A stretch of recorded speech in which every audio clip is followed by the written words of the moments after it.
Legend has it that cats were born from human obsession. Feeding a cat was like feeding a mirror to one's own heart. When they felt joy, they turned into jade. Their pupils bloomed into golden lotuses. When they felt sorrow, they became miasma, their claws bound in chains. When the cat calamity began, karma fire burned through villages. Ordinary people kept their distance. Only the Jingo Temple could deal with them. An urgent news flash announced that Liju South Railway Station had been shut down due to the cat calamity. Tens of thousands of passengers were stranded. In a shopping mall in the 10th district, a cat beast broke in and attacked people at random. 3 were seriously injured. A young girl named Xiao Yu watched the broadcast, and worry crept across her face. A voice suddenly called her name, snapping her out of it. She quickly answered that she was coming. Meanwhile, a woman posed and asked if it was enough. She was one of the top 100 influencers, Kaisi. The photographer told her to lower herself a bit for the shot. Beside him, 2 people watched with flushed faces and nosebleeds. Kaisi complained that he was shooting borderline content. She called out to Xiao Yu to fix her makeup. Xiao Yu walked over with a makeup kit and apologized. Kaisi frowned, annoyed that she had been spacing out. As Xiao Yu fixed her makeup, she asked if Kaisi had heard that the cat calamity was getting worse. She explained that when they rented the building, the owner warned her that cat demons liked dark places, and being in a dim room right now made her uneasy. She couldn't shake the discomfort. Kaisi brushed it off. Xiao Yu still felt unsettled. Kaisi suddenly leaned in and pretended to be a cat. Xiao Yu panicked and jumped back. Xiao Yu turned to the group and asked if there were only 5 people when they arrived.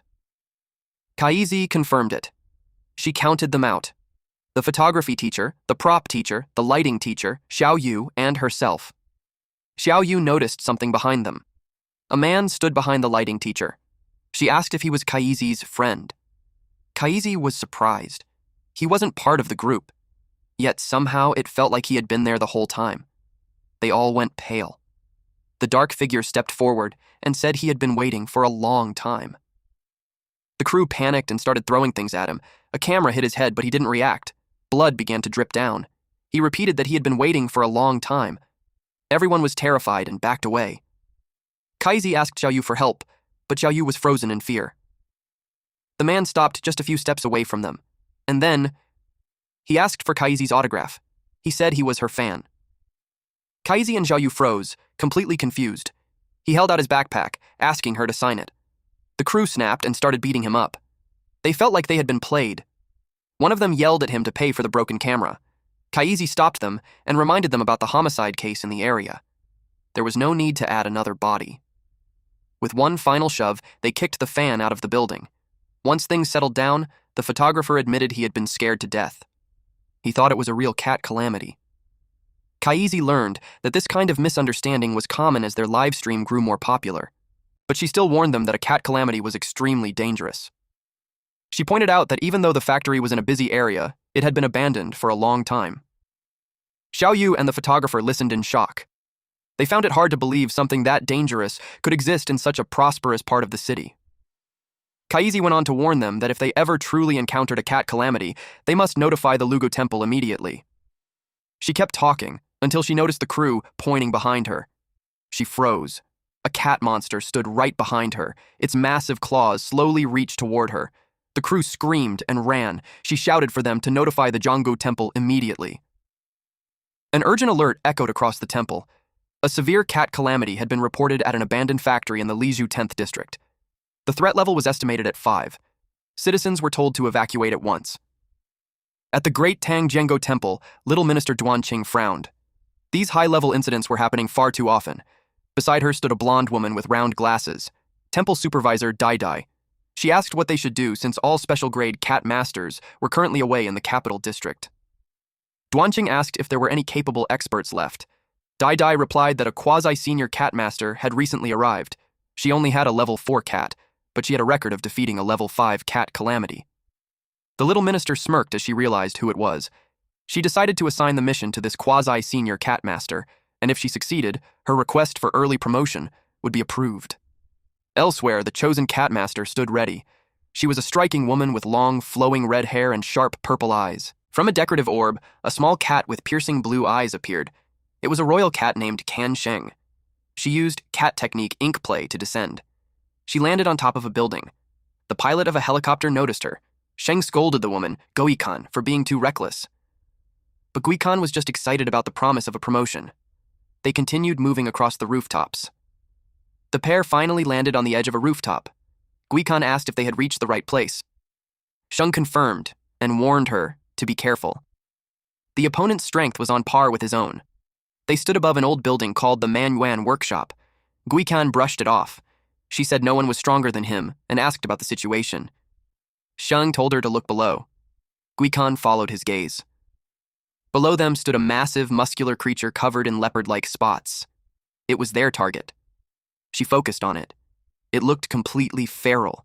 Its claws and fur were stained with fresh blood, and it licked the blood from its paw. Guikan reached out her hand toward Sheng.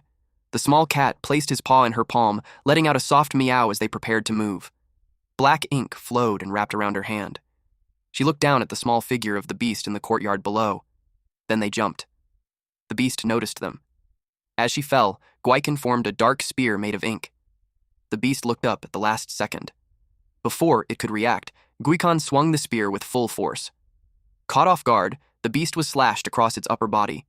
Blood burst out from the deep wound. The beast slammed onto its back from the impact. Guikan pulled her arm back. Then, she hurled the spear. It struck the beast, forcing its head back as blood sprayed from its mouth. Guikan thought she had won. She landed as the beast was pinned to the ground by her spear. The spear dissolved back into black ink. Sheng emerged from the ink and leapt onto her shoulder. The muscular beast's hand began to twitch. Guikan and Sheng sensed the change and glanced behind them, eyes sharp with caution. To her surprise, the beast had vanished. In the next instant, its massive figure appeared right behind her. She sensed it at the last second. The beast struck and pierced straight through her. Guikan turned pale, her eyes filled with fear as blood spread across her dress. The beast mocked her, asking if that was all she had. It called her pathetically weak. One hand gripped her head, while the other remained buried where it had pierced her. Suddenly, a black and purple aura burst from her wound and wrapped around the beast's fist. Behind the beast, Guikan stood with her arms crossed. The creature realized it had only struck a clone. Guikan challenged it. The beast lunged at her, asking if she really thought a cheap trick could catch it. Guikan calmly told it to worry about itself first. Black ink began seeping out from the beast's wounds. The ink quickly spread through its bloodstream. She explained that her ink play technique flowed through the meridians, paralyzing the limbs in a single breath. The beast started to feel its body go stiff. In the next instant, the ink burst violently from its wounds. Sheng examined the fallen body and noted that everything was now under control. He remarked that a cat could never truly defeat a human. Guikan replied that it wasn't about that. It simply couldn't defeat her. Sheng said she was just pretending to be humble. Guikan entered the building and reported that the source of the cat calamity had been neutralized. Dai reminded her to focus on finding the internet celebrity and make sure she survived. Guikan grew annoyed, since she had already been told that several times. Then she noticed something, and her expression turned grim. She found Kaisi chained up and commented that she looked worse than dead. They needed to rescue her immediately. Guikan stepped into the room. The walls were stained with blood, and chains hung from the ceiling. She spotted Xiaoyu, lifeless, a chain wrapped around her neck. She freed Kaisi and carried her out. She didn't notice the figure watching from the shadows. The stranger assumed Guikan was connected to the victims. That confirmed he had found the right place. Guikan met Sheng outside. Sheng asked about the woman, and she said Kaisi was still unconscious. Then she admitted she felt like someone was watching them. Sheng told her to relax. The cat demon had already been defeated, but suddenly he paused and told her to wait. Thinking back to the fight, something felt off.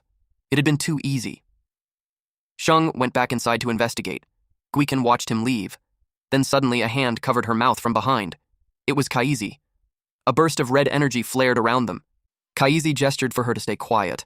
The woman, now a cat hybrid, whispered for Guikan not to make a sound. Sheng returned to the courtyard to inspect the beast.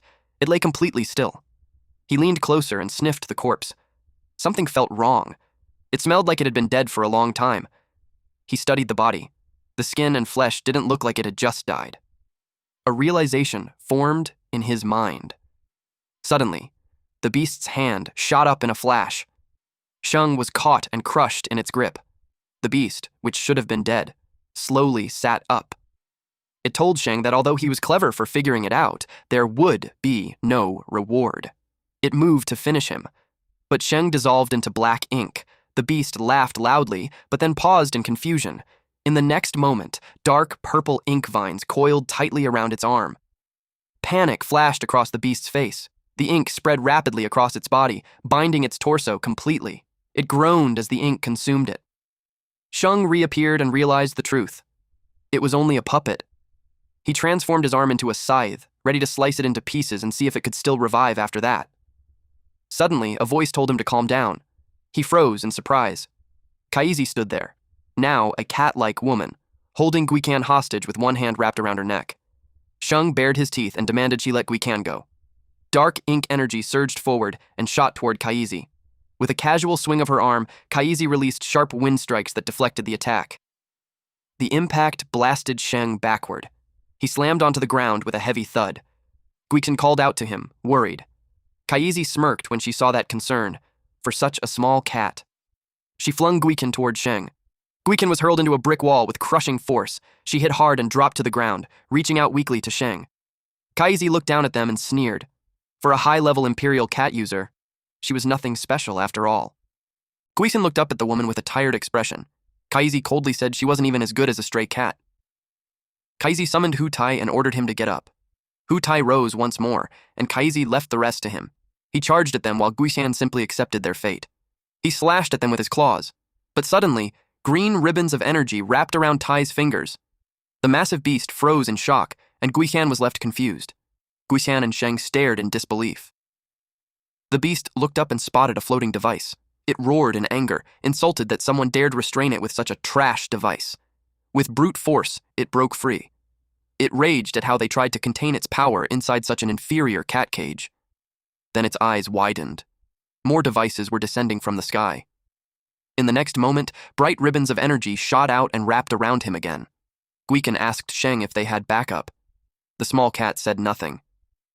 Kaisi stood there, her expression dark. She muttered that they were useless. Annoyed, she said she would handle everything herself. She attacked Guican and Sheng, but someone stepped in and blocked the strike.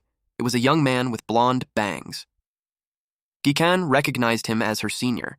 He remarked that he once thought she was impressive, but now she seemed mediocre. He said he wanted to try things himself. Guican noticed his token and realized he was only a junior Imperial cat user. Panic surged through her again. He was seriously planning to face a level 5 cat calamity alone. The blonde boy walked forward toward Kaisi, muttering to himself.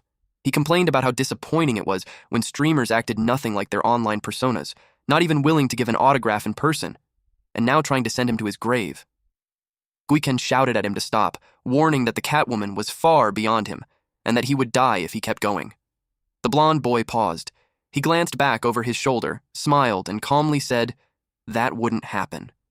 The blonde boy played with a small blue cube. With a smooth motion, he flicked it toward Kaisi. Kaisi stopped it with a single finger. The blonde boy clicked his tongue in mock disappointment. Just as he thought, cheap tools like that cage weren't enough to restrain something powerful. They watched in silence as the device wrapped around Hu Tai instead. Kaisi asked if he was also a cat handler from the Jianggu Temple. He admitted he didn't even have a contract cat yet, so he hadn't passed the test to become a junior cat handler. But he said after today like he expected to get his first one. Kaisi frowned, confused. Then her eyes widened. He was talking about her. She burst into loud, hysterical laughter. Sheng quietly told Guican they should look for a chance to escape. The blonde boy didn't seem reliable at all. Kaisi asked if anyone had ever told him that a cat controller's strength must match their contract cat. She warned him that if the master was weak and the servant was strong, a simple contract couldn't control her. A level 5 cat like her was considered a high-risk calamity. The blonde boy didn't react. He simply smiled. He gently removed her hand from his face and told her that when the time came, he would take her to the junior cat handler exam. He trusted she wouldn't embarrass him. That completely set her off. He noticed the hand he was holding twitch. In a sudden motion, Kaisi slashed her claws across his palm. Blood sprayed into the air. He looked at her and calmly asked if she was angry. She licked the blood and revealed she still planned to use her current identity for a while longer, which meant she had no reason to keep playing along with him anymore. She reached down and touched a talisman hanging from her skirt, small coins tied together. A glowing purple energy burst from it as she activated a powerful technique. Cat rule. Petting. The tiger's skin. 3 beastly silhouettes appeared beside her. Gawikin was shocked, controlling 3 puppets at once. This was one of the most troublesome cat rules. The forms of the beast fully took shape, and Gikan's heart sank. They were all high-level threats. At the rear stood Hu Ming, a massive feline with striped fur and a heavily muscled body, a level 4 threat. Beside him stood Kaisi, ready for battle. Next to her were Huji, a level 5 threat, and Hu Tai, a level 2 threat. Kaisi declared that no one here would leave alive. Sensing the overwhelming pressure, the blonde boy warned Guikan that he might not be able to protect her. Kaisi gave the order. Hu Ming would strike first. She wanted to see the true strength of the Jingguo Temple's elites. Hu Ming lowered his body. A blazing aura of fire and heat wrapped around him. Then he slammed one massive hand into the ground. The earth trembled violently beneath them. Guikan's eyes filled with fear. Hu Ming's claws tore deep into the surface, and a massive crack shot forward. A wave of shattered stone and burning fire surged straight toward them. Gawikin and the blonde boy were frozen in shock and panic. A blinding explosion erupted from the ground. Chunks of earth blasted into the air. The entire area was devastated, but Kaisi remained unharmed. Yo had formed a protective energy shield around them. It seemed the attack had drained Hu Ming's strength. Debris rained down everywhere, but Yo's barrier held firm. With a confident grin, Kaisi declared the battle over. Then, a silhouette stepped out from the dust and smoke. Yo immediately became alert. The blonde boy and Guikan walked out completely unharmed. Kaisi's expression twisted in shock and confusion. The blonde boy smirked and agreed. It really was over. Then he snapped his fingers. 1 month ago, he had just arrived in a strange world. A voice shouted that there was a cat. A beast lunged at him. He couldn't believe it was supposed to be a cat. He hadn't even had time to settle in before a cat demon attacked him. Before he could react, it struck. Its claws tore into his flesh, sending blood spraying from the wound. If things had gone normally, he would have died right there. But the moment his blood touched the cat demon, it recoiled in agony. For some reason he still didn't understand, his blood was deadly to these creatures. He didn't have time to think about it then. Right now, when he snapped his fingers, a bolt of yellow energy cracked through the air. Kaisi's confident expression broke into confusion. She demanded to know what just happened. A terrifying aura formed, shaping into a monstrous face. Kaisi's knees gave out as she cried in fear, asking what kind of aura this was. The overwhelming energy surged, framing the blonde boy's silhouette. The pressure was crushing. Kaisi collapsed to her knees. The other beasts couldn't withstand it either. Their eyes went blank as they lost control and dropped unconscious. Kaisi could only stare in disbelief. Then, just as suddenly, the dark aura vanished. Only the smiling blonde boy remained. Guikan's eyes were wide, her jaw hanging open. She couldn't believe it. He had just subdued a level 5 great cat with a single snap of his fingers. On the ground, a small orange cat trembled in fear. The blonde boy calmly walked over. He lifted the trembling cat into the air and declared that from now on, he finally had his first personal cat protector. It took a while to properly introduce our main protagonist, but this is him. His name is Gan Lie. He held up a heavy metal collar. He said that with a big catch like this, his employment assessment next month would be easy. The small orange cat sat on Kaisi's stomach. He called it Fukan and asked why it had run off. He locked Kaisi in place with a monster-suppressing stone cuff. He grinned, clearly pleased that the capture had succeeded. Guikan shouted, demanding to know what he was doing. She told him to stop, but he casually replied that he was taking the cat back with him. Guikan was furious. She ordered Sheng to chase after him. But Sheng trembled. He said something was wrong with that man. There was some kind of curse in his blood. Guikan pulled him close. Sheng explained that any cat that harmed him, even a rank 4 or rank 5 cat demon, would rapidly lose its power and even regress into a harmless, pet-like form. Guikan immediately linked this to what had just happened. The level 5 cat... It wasn't normal. She wondered if she should report this to her superiors. She touched her ear and activated a small communicator. She identified herself as Chu Guikan. She reported that the cat monster had been suppressed and that support was no longer needed. But she clarified, it wasn't her who did it. She said she would explain everything once she returned to the temple. Elsewhere, Lai walked up to a bun stand with his cats. The vendor asked what he wanted. He ordered 2 meat buns and handed over 20 yuan, then hesitated, not letting go of the money. Just a month ago, he had been broke. wandering through this world of cat demons with only Fukan by his side. In his previous life, he owned a cat cafe. Raising cats was the only thing he knew how to do. To survive here, he had no choice but to rely on the government. He became an imperial cat envoy of the Jango Temple, specializing in handling cat-related incidents. The vendor took the money but calmly told him the total was actually 25 wen. He froze. He knew it should only cost 20. The vendor explained that the packaging fee was charged separately. That made him curse under his breath. Later, they sat on a park bench to eat. Lie watched as Fukan reached out for the meat bun. He told the little cat to slow down. There was only one left. Becoming an imperial cat envoy wasn't easy. He had to pass multiple tests at the Jango Temple. Most importantly, he needed a strong imperial cat of his own. And a cat like Fukan clearly didn't meet their standards. That was why he still wasn't officially employed. Fukan happily kept eating, while Kaisi sat to the side, pouting. Still, Lie felt hopeful. Maybe his luck had finally turned. He lifted Fukan into the air, celebrating. He told him that once they passed the assessment in a few days, their good life would finally begin.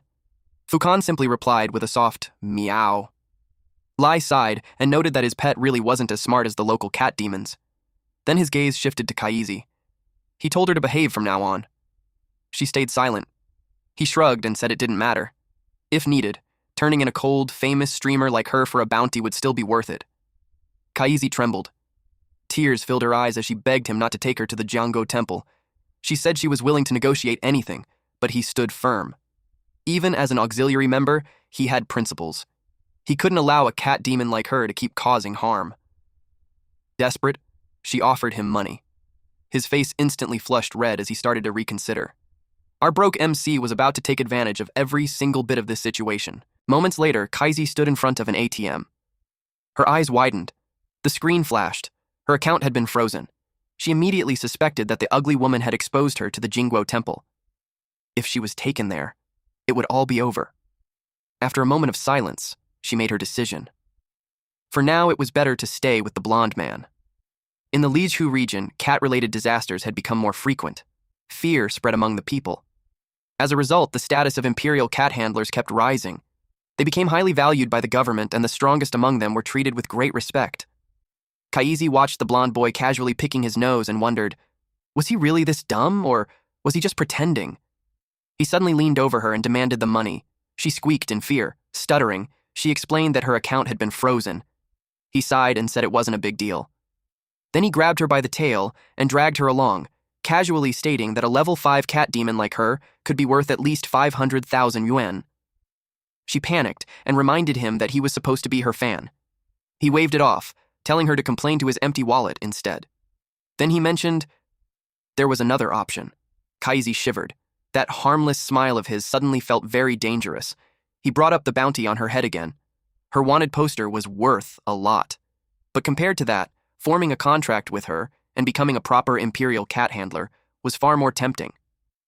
To be officially recognized, an imperial cat envoy had to pass an assessment based on the demon power level of their contracted cat. And with a normal cat like Fukan, that wasn't going to work. Suddenly, Kaisi lifted his chin with a finger and told him it wasn't impossible for her to obey him and become his imperial cat. With her strength, he could pass the test easily, but he had to promise that once he gained his official rank, he would give her a proper position so she could escape her stray cat status. She added that if that didn't work, she could repay him in other ways. She gave him a slow, teasing look. The blonde boy blushed. She leaned in closer and pushed him further. He suddenly covered her mouth. His expression turned serious as he told her he wouldn't be swayed. "GigaChad MC right here, folks. On an empty street." A loud engine roar cut through the air as Guikan sped forward on her motorcycle. Her smartwatch beeped. She was notified that the level 5 mission results had been released. She already knew she wouldn't be promoted since Kaisi wasn't technically captured by her. The voice confirmed it calmly. The level 5 cat demon Kaisi had escaped, and due to her failure to capture her, Guikan was demoted to intermediate rank. She froze in shock and hit the brakes. She asked Sheng if it was even possible for Kaisi to escape. Sheng replied that it was unlikely. He recalled the blonde man's strength and believed Kaisi wouldn't dare run away. Guikan wondered if Kaisi had accomplices. Sheng dismissed it, saying they knew exactly what kind of person that kid was. The chance for a top fan to get close to a female streamer doesn't come often, so considering how humans act when they're, well, Not thinking straight, it said a lot. Xiang suggested they head back the way they came. Gikan sped off again, clearly frustrated. The motorcycle passed a roadside restaurant where Lai and Kaisi were sitting together. They raised their large glass mugs and clinked them in a casual toast. Lai noticed her. Kaisi didn't seem to care. She lifted her phone to take a selfie. Then she casually sat on his lap and wrapped her arms around him. He froze. Yeah. He walked straight into that one. Someone complained that more than 30% of the 8,000 veteran students in the current batch had connections. His expression darkened as he called it unfair. He questioned why status mattered more than skill. This was Lee Moyuan, the chief banner officer of the elementary division. He grumbled that instead of relying on them to catch cat demons, he would probably need to assign extra people just to babysit them. He added that if this kept up, there would be no point in keeping Jingo Temple around. A calm voice immediately warned him to watch his words and actions. Dai told him to calm down. She said the temple had survived on more than strength alone. She reminded him that connections also had value. She told him to be patient. He still looked unconvinced. He muttered that it was disgusting. She only smiled. He warned her not to let it happen again. Meanwhile, in a large exam hall, a huge crowd had gathered. The official Imperial Cat Handler certification exam was about to begin. Thousands of candidates were told to stay quiet and enter the facility in an orderly manner. A man took a deep breath. He shouted and threw a punch. The machine displayed his score. A red 98 lit up. The crowd burst into excitement. They rushed over and started asking him questions. Through the noise, an examiner holding a clipboard called for silence, recorded the result of 98 stones, and ordered the next group to step forward. A line of muscular men and their beast-like companions waited as the examiner called out one score after another. One large man walked away after scoring 66 stones. Lai stood in line with Kaisi's puppet, Hu Chi.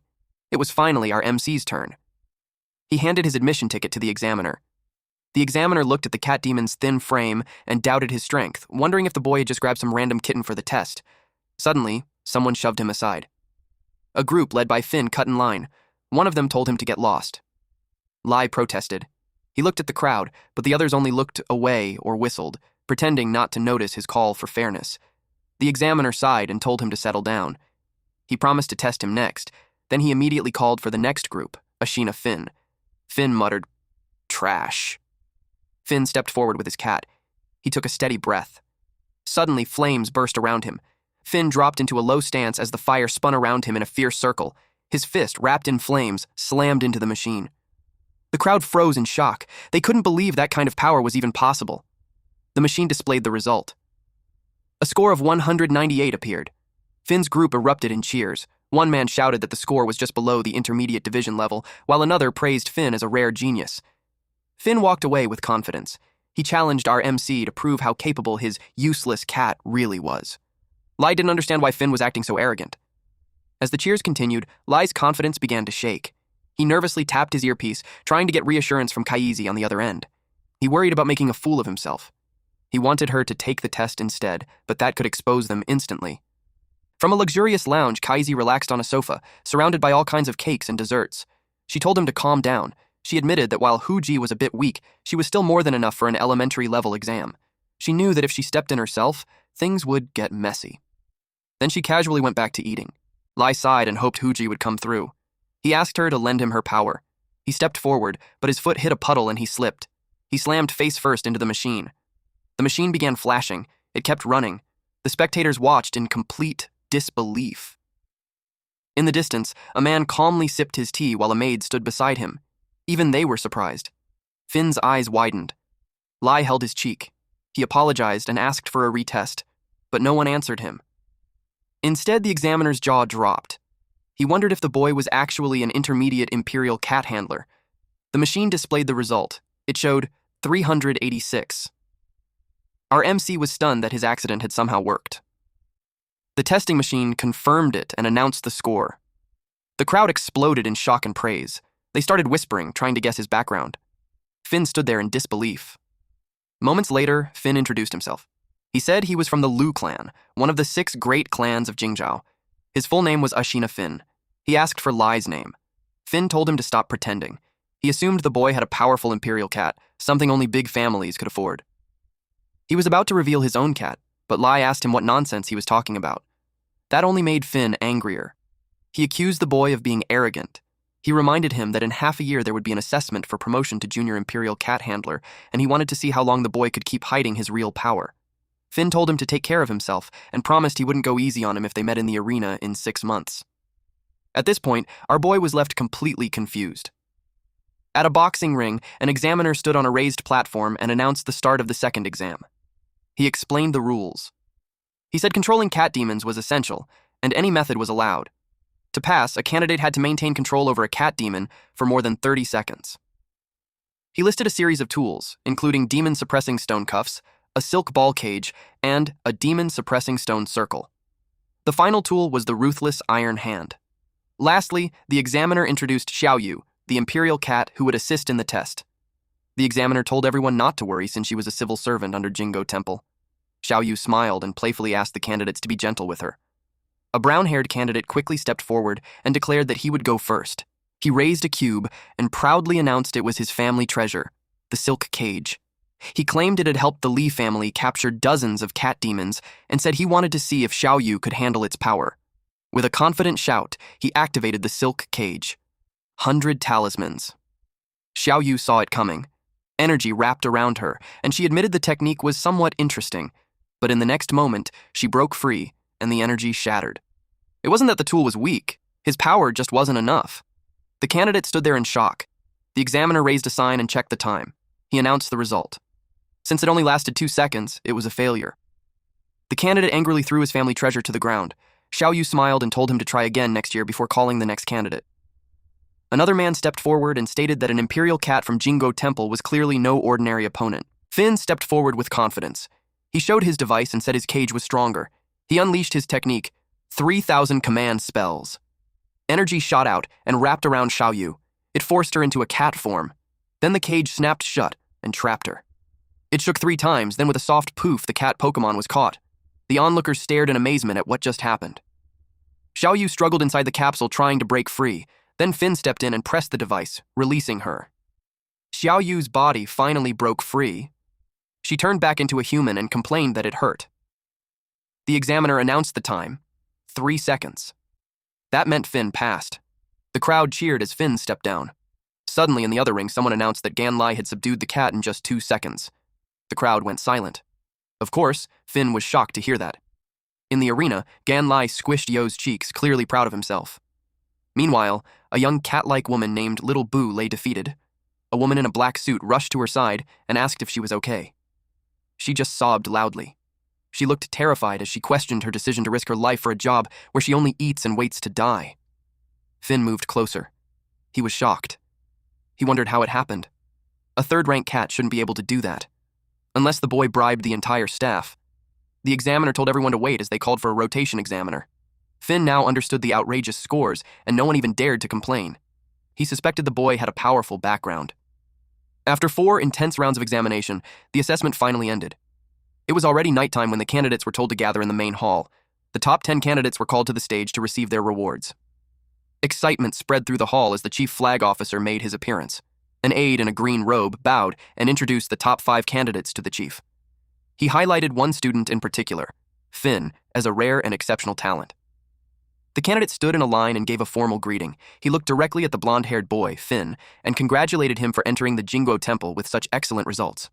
He reviewed Finn's official documents before turning to the group with a heavy gaze. From that moment on, he told them to stay diligent.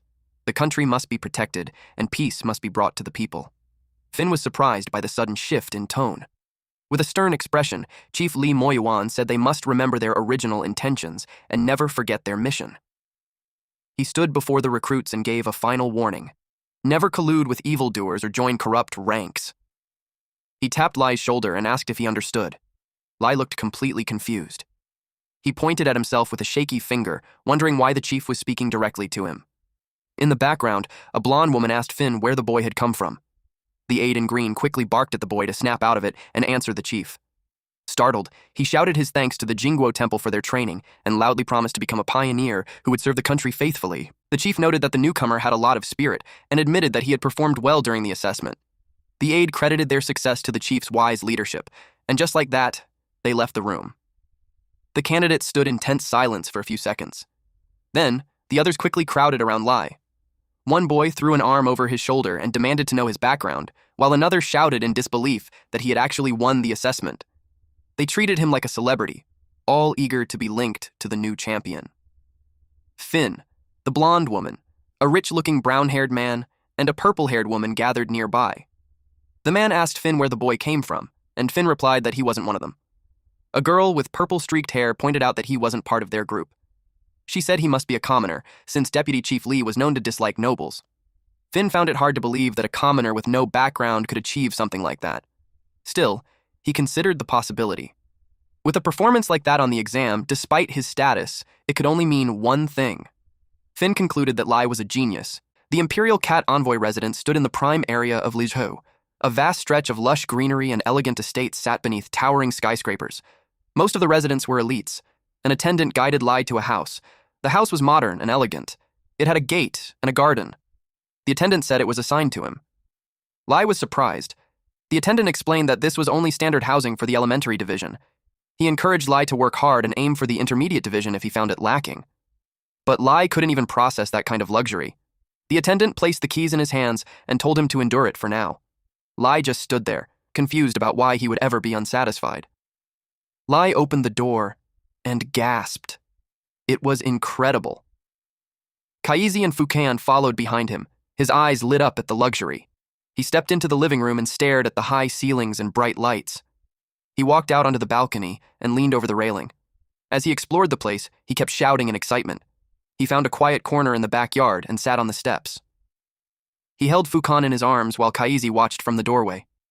Then, he went to the bathroom and relaxed in the large tub filled with bubbles, while Fukan floated beside him. Finally, he went to the bedroom and lay down in the large, soft bed. As he drifted off to sleep, Kaisi stood over him with a stern look. She glared at his sleeping face. Suddenly, smoke swirled around her body. With a flash of light, she turned back into a small, grumpy yellow cat. She screamed at him, calling him a stinky little fish, and mocking his non-stop wowing. She bit him hard. Lie yelped and flailed his arms. Kaisi threatened to bite him to death for driving her crazy, but she suddenly froze when a teardrop landed on her head. Confused, she looked up and saw that he was crying. She quickly got defensive and accused him of faking it to avoid trouble. He looked down with a soft, sad smile and said his tears weren't from the bite. He was remembering the past. Lie recalled his past. His cat shelter had gone bankrupt. With his last bit of money and his cat by his side, he packed his bags into a car and drove back to the countryside. He drove away with a small smile. Then a massive red truck came rushing straight at him. Apparently, Truck Kun striked again, and there's no way he could have prevented this. When he opened his eyes again, he was in another world. He had nothing but his cat. His luck only got worse. A swindler tricked him out of his watch. He got pickpocketed. He was scammed again and again. When he tried to ask for help, the locals reacted strangely. He approached a man while holding his cat, but the stranger backed away in pure fear. The moment people saw his cat, they panicked and called the Jingguo Temple. He couldn't understand what was so scary about a cat, until one attacked him. It was huge, muscular, not something you'd want to pet. He spent over a month living on the streets, lost and confused. He slept on a thin mat in alleyways, with only his cat and a small carrier beside him. Back in the present, he felt overwhelmed. He finally had a place to call his own. Kaisi noticed he had been spacing out for a while. She asked what he was thinking about and reminded him of their deal. Lie looked at her with a blank expression. That made her furious. She reminded him of their agreement. She would help him get accepted into this world, and in return, he would grant her official imperial cat status. Lie finally remembered. He took out the green card for the cat god pact. Kaisi shifted back into her human form. She smiled in excitement. She was finally going to gain official status. The cat god pact was a contract created by the Jingo Temple to control cat demons. Once a cat handler and a cat demon signed it, their powers merged, allowing the handler to use the cat demon's abilities in human form. For house cats, the handler's identity served as their entry into human society. A cat demon without a pact was like an unregistered citizen, seen as a hidden danger. But once the pact was signed and the official hiring letter was granted, the cat demon would no longer be hunted. They stamped the contract, and just like that, it was done. Kaisi felt relieved. She was finally safe. Lie, now sleepy, decided to head back to bed. Her expression slowly turned sinister as a thought crossed her mind. Things would be much easier now. She looked at the orange cat and dismissed it completely.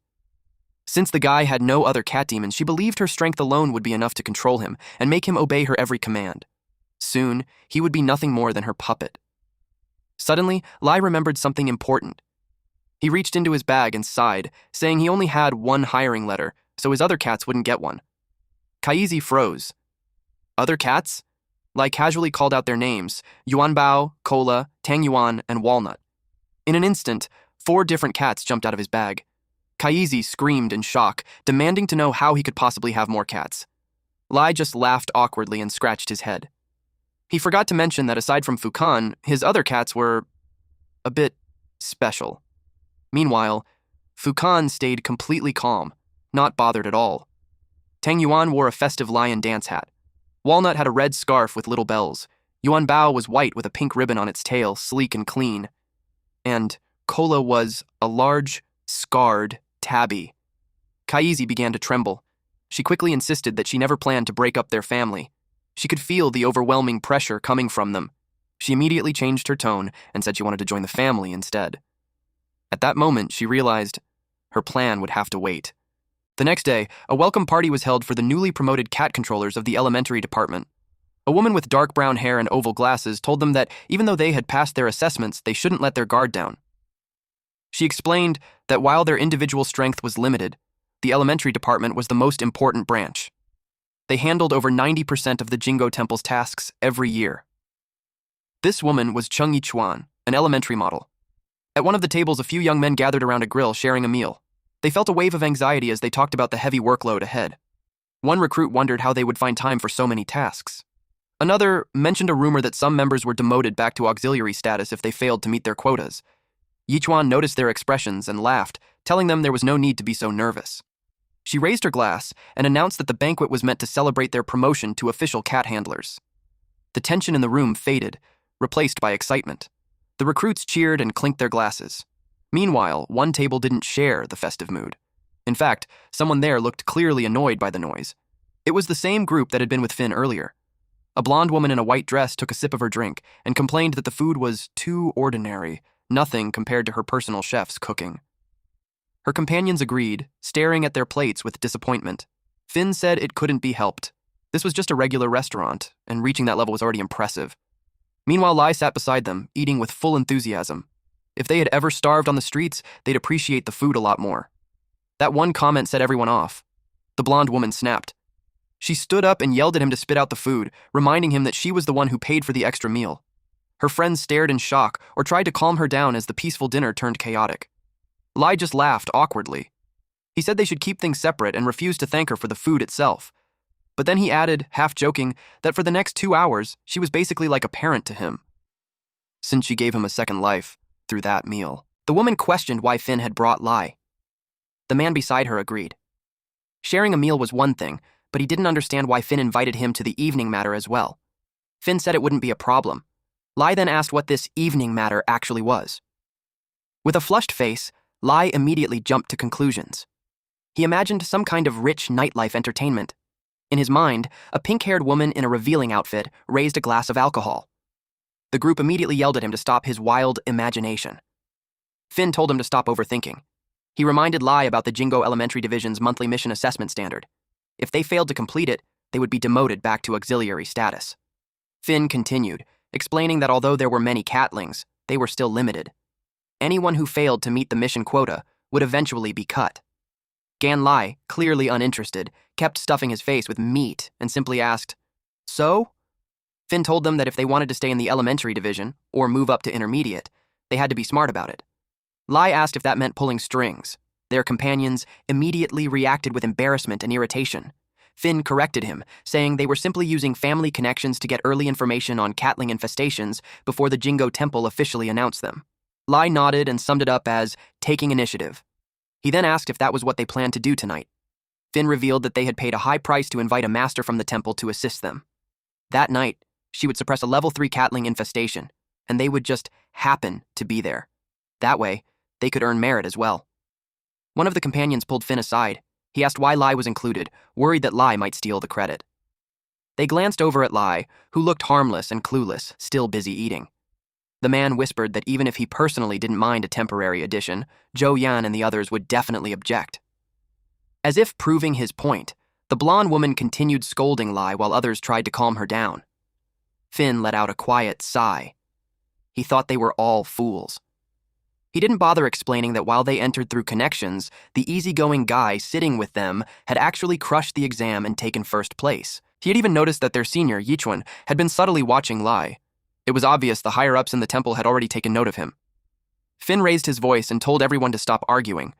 He explained that they were all top performers of their batch, so having more people only meant more strength. There was no downside. The blonde woman leaned forward across the table and grill. She questioned what benefit Lie even brought and why he was allowed to take advantage of them. She continued complaining, telling Finn to keep him in check so they wouldn't be embarrassed. Finn then turned to Lie and told him that a senior would arrive soon for introductions. He warned everyone not to underestimate her just because she was registered in the intermediate division. He explained that she possessed level 4 cat control skills and rare combat strength. The only reason she hadn't advanced further was because she had been ambushed during a previous mission. At that moment, a woman with long red hair walked into the restaurant. Her presence immediately drew attention. People looked at her with admiration, especially since many knew she had already reached the advanced division. One of Finn's companions added that she was a top second-generation official. He joked that her beauty was so overwhelming that a line of suitors could stretch all the way from Daming Palace to Xuanwu Gate. The red-haired woman finally reached their table and crossed her arms. She asked if it really took them this long just to eat a meal. Finn and the others quickly stood up to greet Senior Guikan. One of them nervously said they were ready to leave at any time. But Lie didn't move. He just kept eating. She asked if the waiter had even served the food yet, or if they had just been sitting there talking nonsense. The group gasped when Guikan's eyes landed on Lie. Meanwhile, Lie kept stuffing his face, completely unaware of the tension. A look of disbelief crossed her face when she saw him again. Everyone panicked at his lack of manners. They scolded him and told him to hurry up and greet the senior. Another teammate begged him to stop eating right away. Lie finally looked up, cheeks full of food. He recognized her. Instead of standing, he casually invited her to sit down and eat with them. Senior Guikan looked down at him, clearly annoyed, a shadow falling over her face. No one could believe what they were seeing. Guikan stayed silent. Inside, she felt doomed. Of all people, it had to be him. Her thoughts drifted to her past failure, the level 5 catling incident. She almost wanted to strangle him, but forced herself to calm down. Then her expression shifted. She realized something. If he had already defeated Kaisi, then handling another one shouldn't be a problem for him.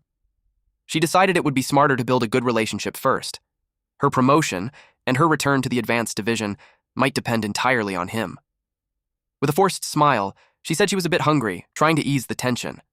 The entire table froze in shock. Finn quickly welcomed her to sit. She sat beside Lie. The blonde woman offered her a drink while nervously asking her not to mind Lie's behavior. The mood instantly turned heavy when Guikan slowly turned her head. She gave the blonde woman a sharp side glance and covered her cup, stopping her from pouring the drink. The blonde woman immediately understood. She was being told to stay out of it. The meal continued. Lie kept eating happily, commenting on how good the food was, and even inviting Guikan to try some. Guikan smirked and said she didn't expect him to act like a mouse, just to eat the cat. The people across the table were completely confused. They kept wondering if the two actually knew each other. At that point, they felt like outsiders in a very strange situation. Night fell over the eastern industrial zone. Guikan and Finn watched an alley from a rooftop. A hooded figure entered a doorway below. One of them asked if they should follow, but Guikan told them not to rush. She explained that cat demons had extremely sharp hearing, so getting too close could expose them. Finn hadn't realized it was that serious. She added that a cat demon's 5 senses were far stronger than a human's. Their smell, sight, and taste were just as sharp as their hearing. She warned that great cat demons, above level 4, could even sense when they were being watched.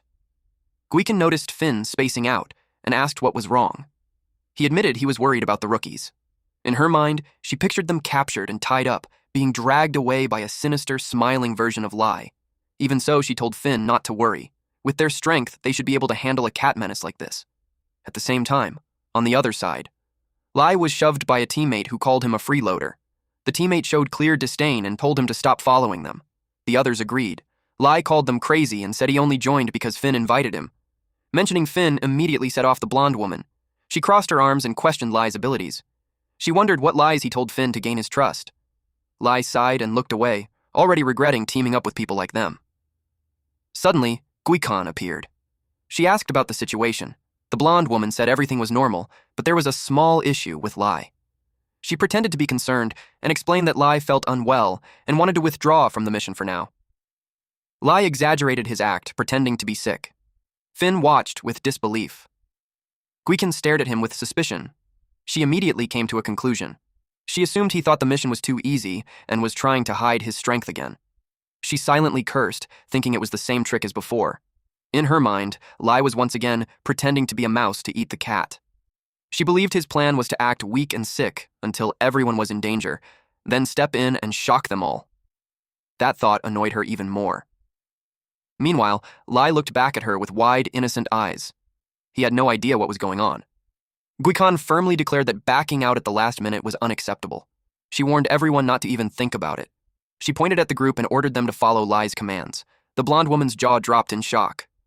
Guikan added that, whenever she wasn't present, they were to follow Lie's arrangements without question. The group was stunned. She asked sharply if she needed to repeat herself. Defeated by her pressure, the group lowered their heads and agreed. Meanwhile, Lie just stood there, feeling like no one even asked for his opinion. Everything went quiet. After Guikan left, everyone started venting. They complained that she was way too nice to Lie.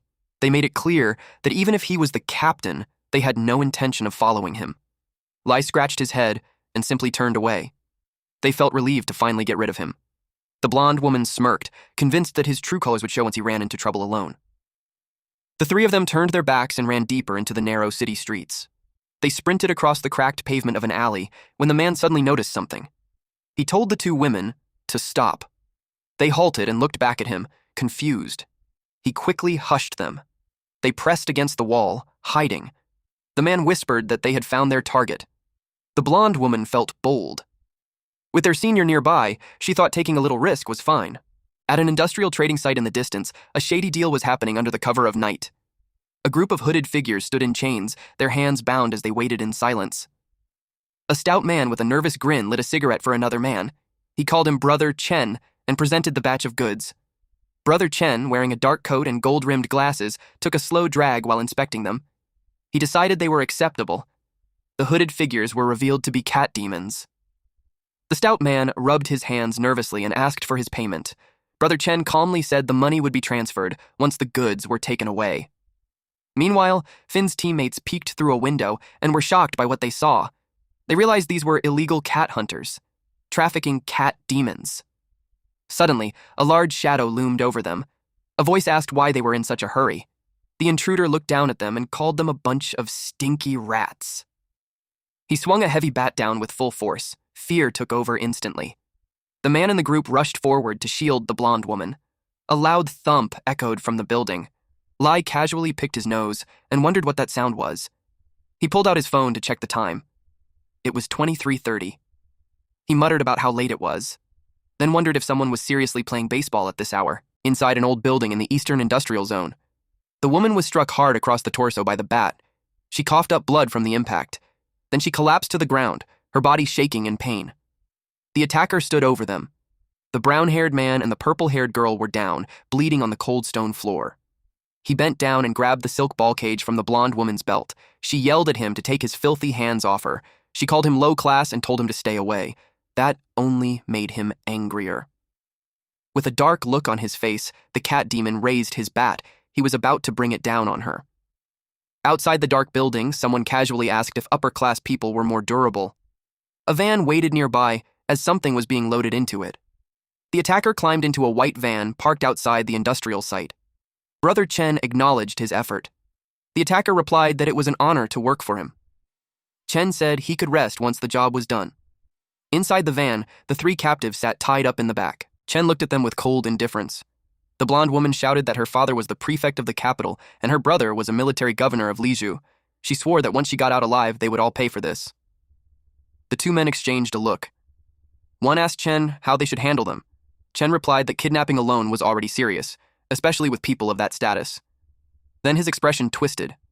He said they might as well kill them to avoid trouble. The three captives froze in horror. The attacker asked if they should do it after leaving the city. Chen shook his head and said there was no need to rush. He explained that they were imperial cat handlers from the Jingo Temple, which meant they likely carried valuable items. Chen picked up the stolen silk ball cage and examined it under the dim light. He mentioned the contract binding the cats to their handlers. Killing the humans directly would weaken the cats. So he made a decision.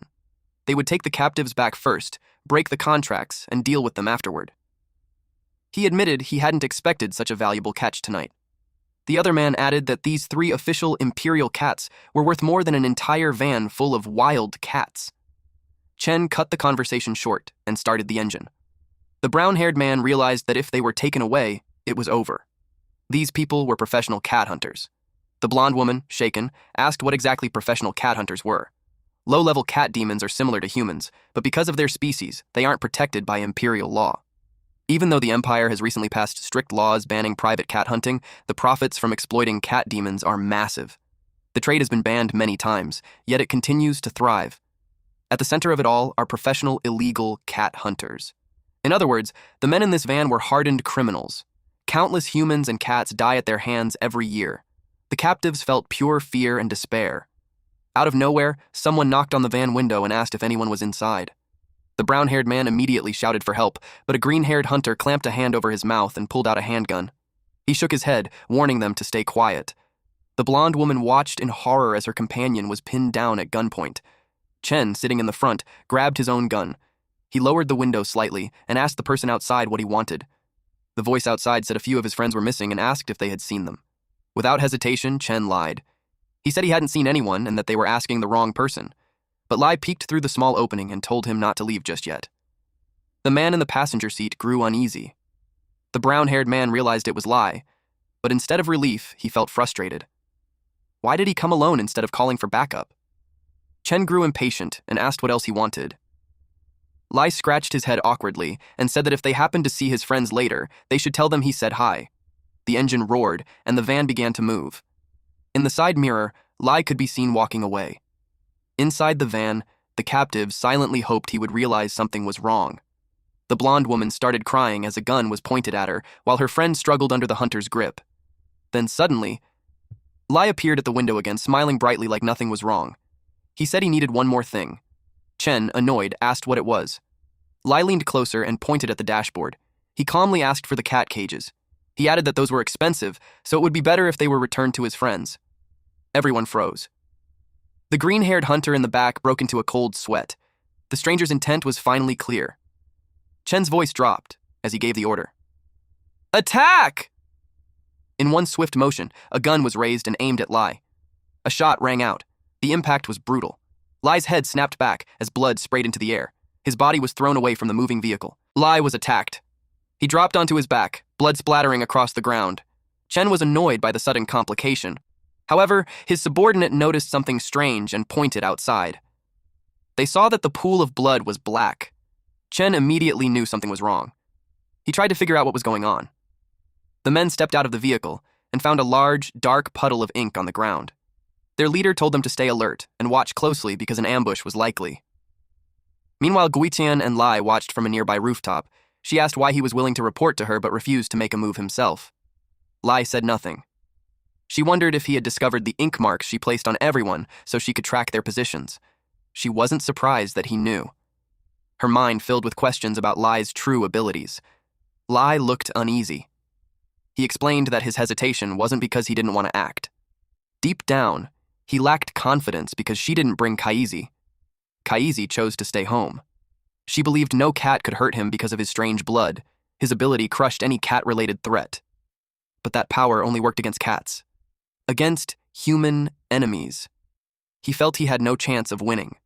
Back in the present. Lie tried to save face.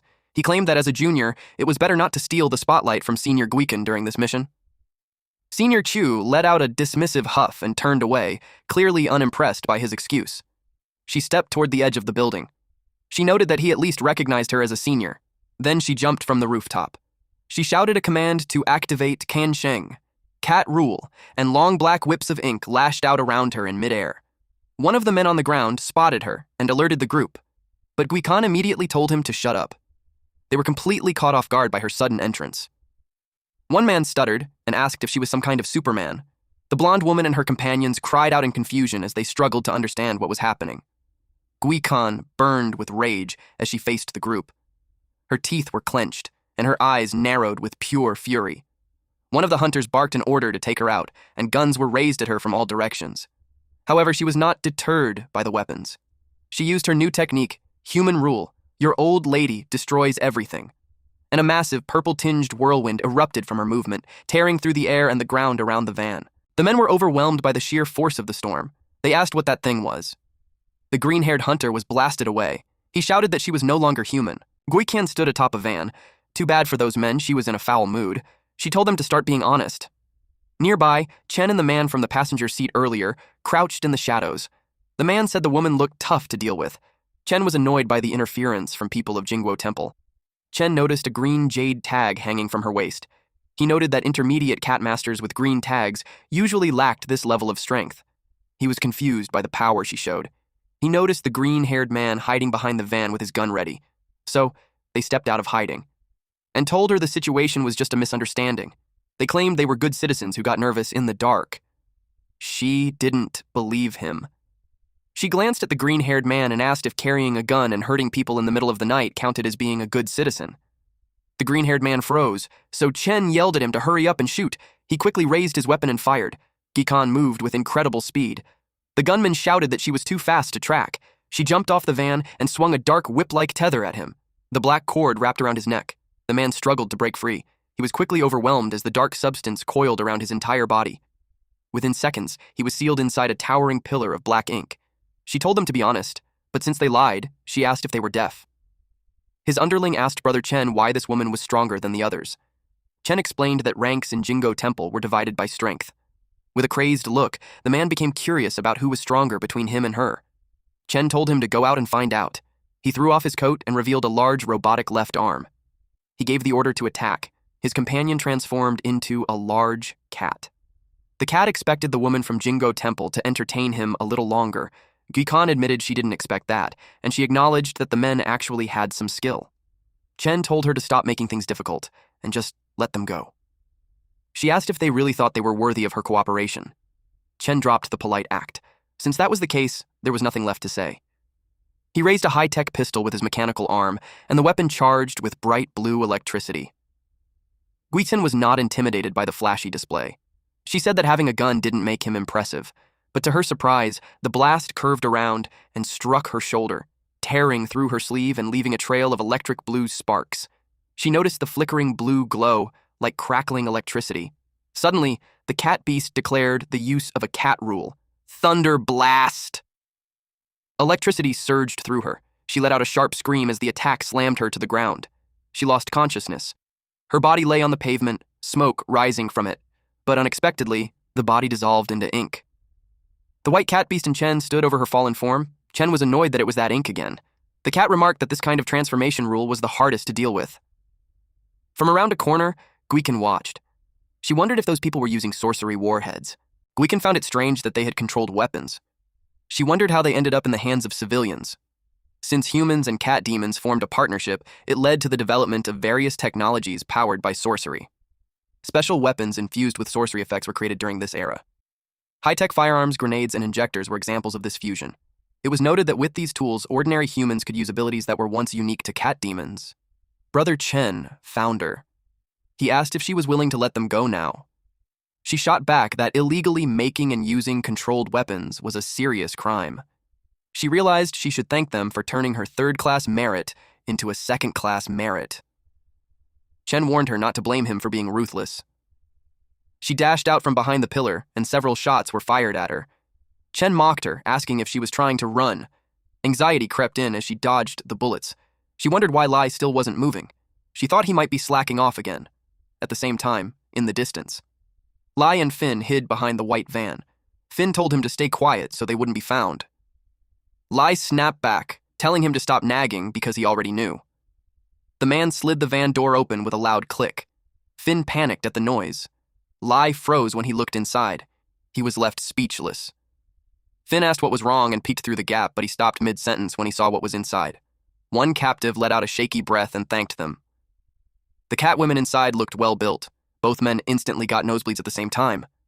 Finn snapped out of his trance and shouted at him to stop standing around and hurry up to free the captives. Lie immediately agreed as he snapped back to his senses. The captives were guided out of the vehicle and into the safety of the night. As they ran, one of the hooded catwomen felt confused. She looked at Lie and wondered why a man who was clearly human was saving them. She glanced back at him with a mix of suspicion and curiosity. He began unlocking the shackles from one of the gray-haired cats. She thanked him and promised to repay him. Lie said it was nothing and told her not to worry about it. In a sudden show of affection, the cat-like woman leaned in and kissed him on the cheek. She softly whispered, "Grazie," as a final thank you before leaving. Her feet lightly tapped the ground as she ran off. Lie touched his cheek, stunned by her sudden affection. He blushed and stared after the foreign cat with a wide grin. The blonde woman snapped at him, called him a pervert, and told him to stop staring. Her brows tightened in frustration. She told him to hurry up and help them escape. Lie asked why they were beaten so badly. The woman explained that they were ambushed by cat masters from the cat hunters. He looked surprised and confirmed that the enemy's main force was a cat. He gave a thumbs up and told her not to worry because he would step in since the enemy was just a cat. The woman stared at him in confusion. Meanwhile, Chen pointed his gun at Guikan. He warned her that she had nowhere left to run. Chen suddenly froze in shock. Guikan stepped out and held several glowing purple charms between her fingers. She warned him that he should be the one running. Chen looked up at her with fear as he tightened his grip on the gun. Guikan saw this as the perfect chance to strike. She unleashed her cat rule, ink-shooting Fox Mountain. Ribbons of black ink swirled around her body. Chen knew his situation was getting worse. Suddenly, Baji, his cat demon, stepped in and blocked the attack. The ink whips dug into his body, tearing into his flesh. Blood sprayed from the wounds. Chen grew worried. Baji told him to retreat at once because the ink was poisonous. Gichan flung her ink upward with great force.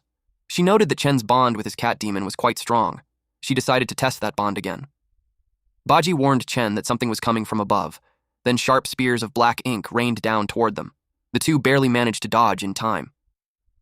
Chen knew he couldn't keep taking hits like this. He ordered Baji to attack while he aimed his gun at her. In an instant, a whip of ink struck his hand and knocked the gun away. The weapon hit the ground with a sharp clatter. Guichan stood right in front of them. She commented on how touching they looked, saying someone might even think she was the villain. But it didn't matter. Baji admitted they were no match for her and asked Chen what they should do. Chen questioned whether she was really an intermediate imperial cat handler because she was too difficult to handle. He glanced back at the curse-modified gun. He realized that even with it, they still couldn't match her power. He weighed his options and decided it wasn't worth continuing the fight. He looked toward the railroad crossing sign. Guikan mocked them, asking if they had figured out how to handle her next attack. Then she opened her hand, and a small brick of ink pulsed with energy. Ribbons of ink shot forward, chasing after the fleeing pair. Gikan suddenly paused when she sensed something. A train burst into view, rushing straight toward them. She stayed still and watched it happen. Chen froze in shock. Luckily, Baji lunged at him and dragged him away. They tumbled to the ground as they barely made it to the other side. Baji asked if he was okay. Chen, still staring at the train, told him they had to keep running. He knew they couldn't beat her. On the other side, Guitian stood close to the passing train and clicked her tongue. She then looked back at the curse-modified firearm lying on the ground. A thought crossed her mind, and a sly smile formed on her face. The train sped past behind Chen and Baji. Baji felt pity for the cat demon suffering that night. Chen, however, told him not to think about it. He said that staying alive mattered more. He had already concluded that Guichan's imperial cat was at least level 4 or higher. He thought that this was expected from Jingguo Temple, and that it was simply bad luck to run into someone like her. Suddenly, a loud sound echoed behind them. Chen asked Baji if he heard it.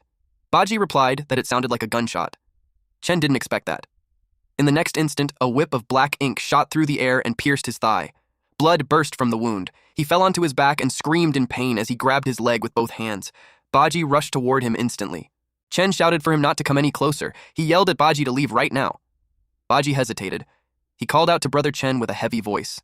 Chen insisted that he had to run immediately. He pointed out that he was no match for that woman's cat rule. He told Baji not to worry about him. Chen continued, saying that these people specialized in dealing with cat demons.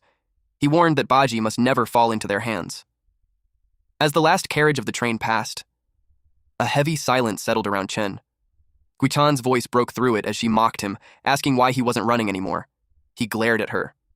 With a grin, Guichan raised the gun with both hands and aimed at him. She said the game of cat and mouse wasn't over yet, and now, she was the cat. She told him not to worry, because she wouldn't let the mouse, him, die too early. But it was a shame that his cat had abandoned him. Her brows tightened as she said, a cat that betrays its master has no place anywhere. She added that his cat wasn't as reliable as his gun, since the gun wouldn't abandon him and run away. With the last of his strength, he struggled to stand, one leg first, then the other. When he finally stood, his shoulders stiffened as he held himself up. He stayed silent for a few seconds. Suddenly, he turned around with his hands clasped together. His cool, arrogant attitude completely disappeared. Instead, a sheepish smile spread across his face. Hoping for her pity, he begged her to spare him, saying his cat demon had abandoned him.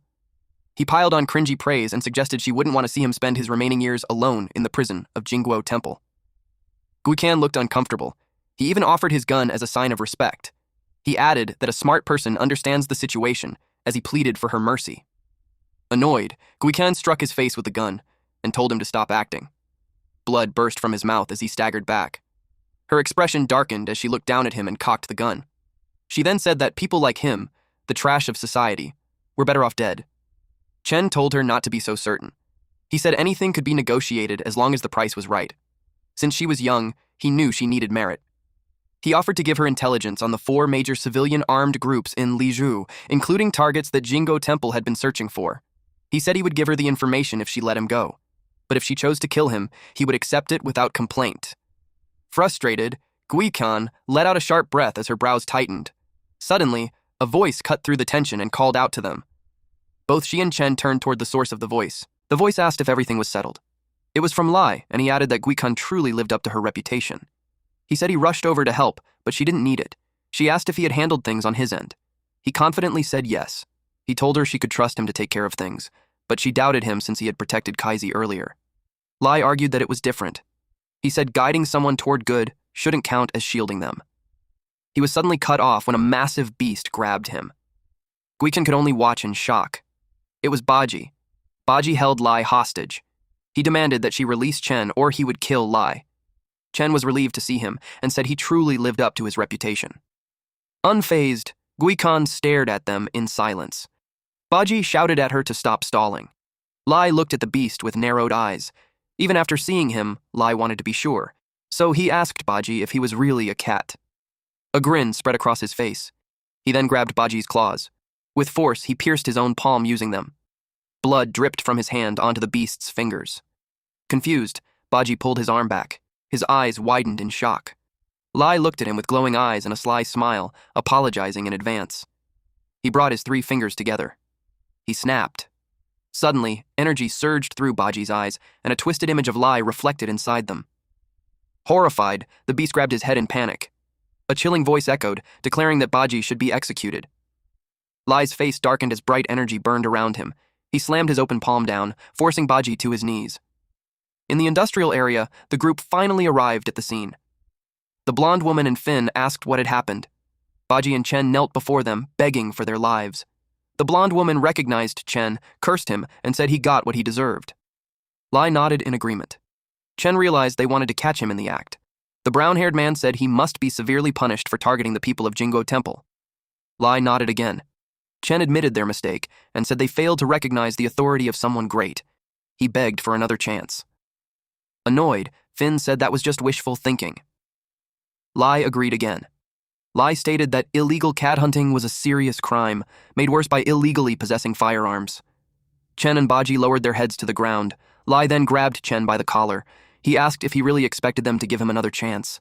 He pressed further, asking who would give the enslaved and trafficked cats a second chance. Defeated, Chen told them to do whatever they wanted with him. His expression fell as he continued, saying they weren't the main culprits. He added that many others were involved. Lie tightened his grip and leaned in, asking if he had any information about them. Chen's eyes widened in shock. Finn and the others behind them were left stunned. Lie told him to confess, saying that for every piece of information he gave, his sentence would be reduced by 3 years. 1 month later. It was the day of the assessment. People gathered in a large hall. One man asked his seatmate about his results. The other man replied that he ranked 330th. Chief Lee presented the first monthly assessment results for the new batch of Imperial cat handlers. A massive, green screen displayed the rankings. He continued, saying that out of the 1,100 newly promoted handlers, only 30% had passed the performance assessment. In other words, 7 out of 10 were disqualified. A large section of the screen turned red, showing the failed ranks. Chief Lee announced that all handlers ranked below 330th must return their waste tokens and not report back the next day. The candidates reacted with frustration and disappointment. He added that the remaining handlers would keep their scores and be tested again next month. The man ranked 333rd let out a sigh of relief. Meanwhile, the man beside him sat in shock after seeing his rank at 331st. The chief continued and announced that only 33 people achieved excellent results.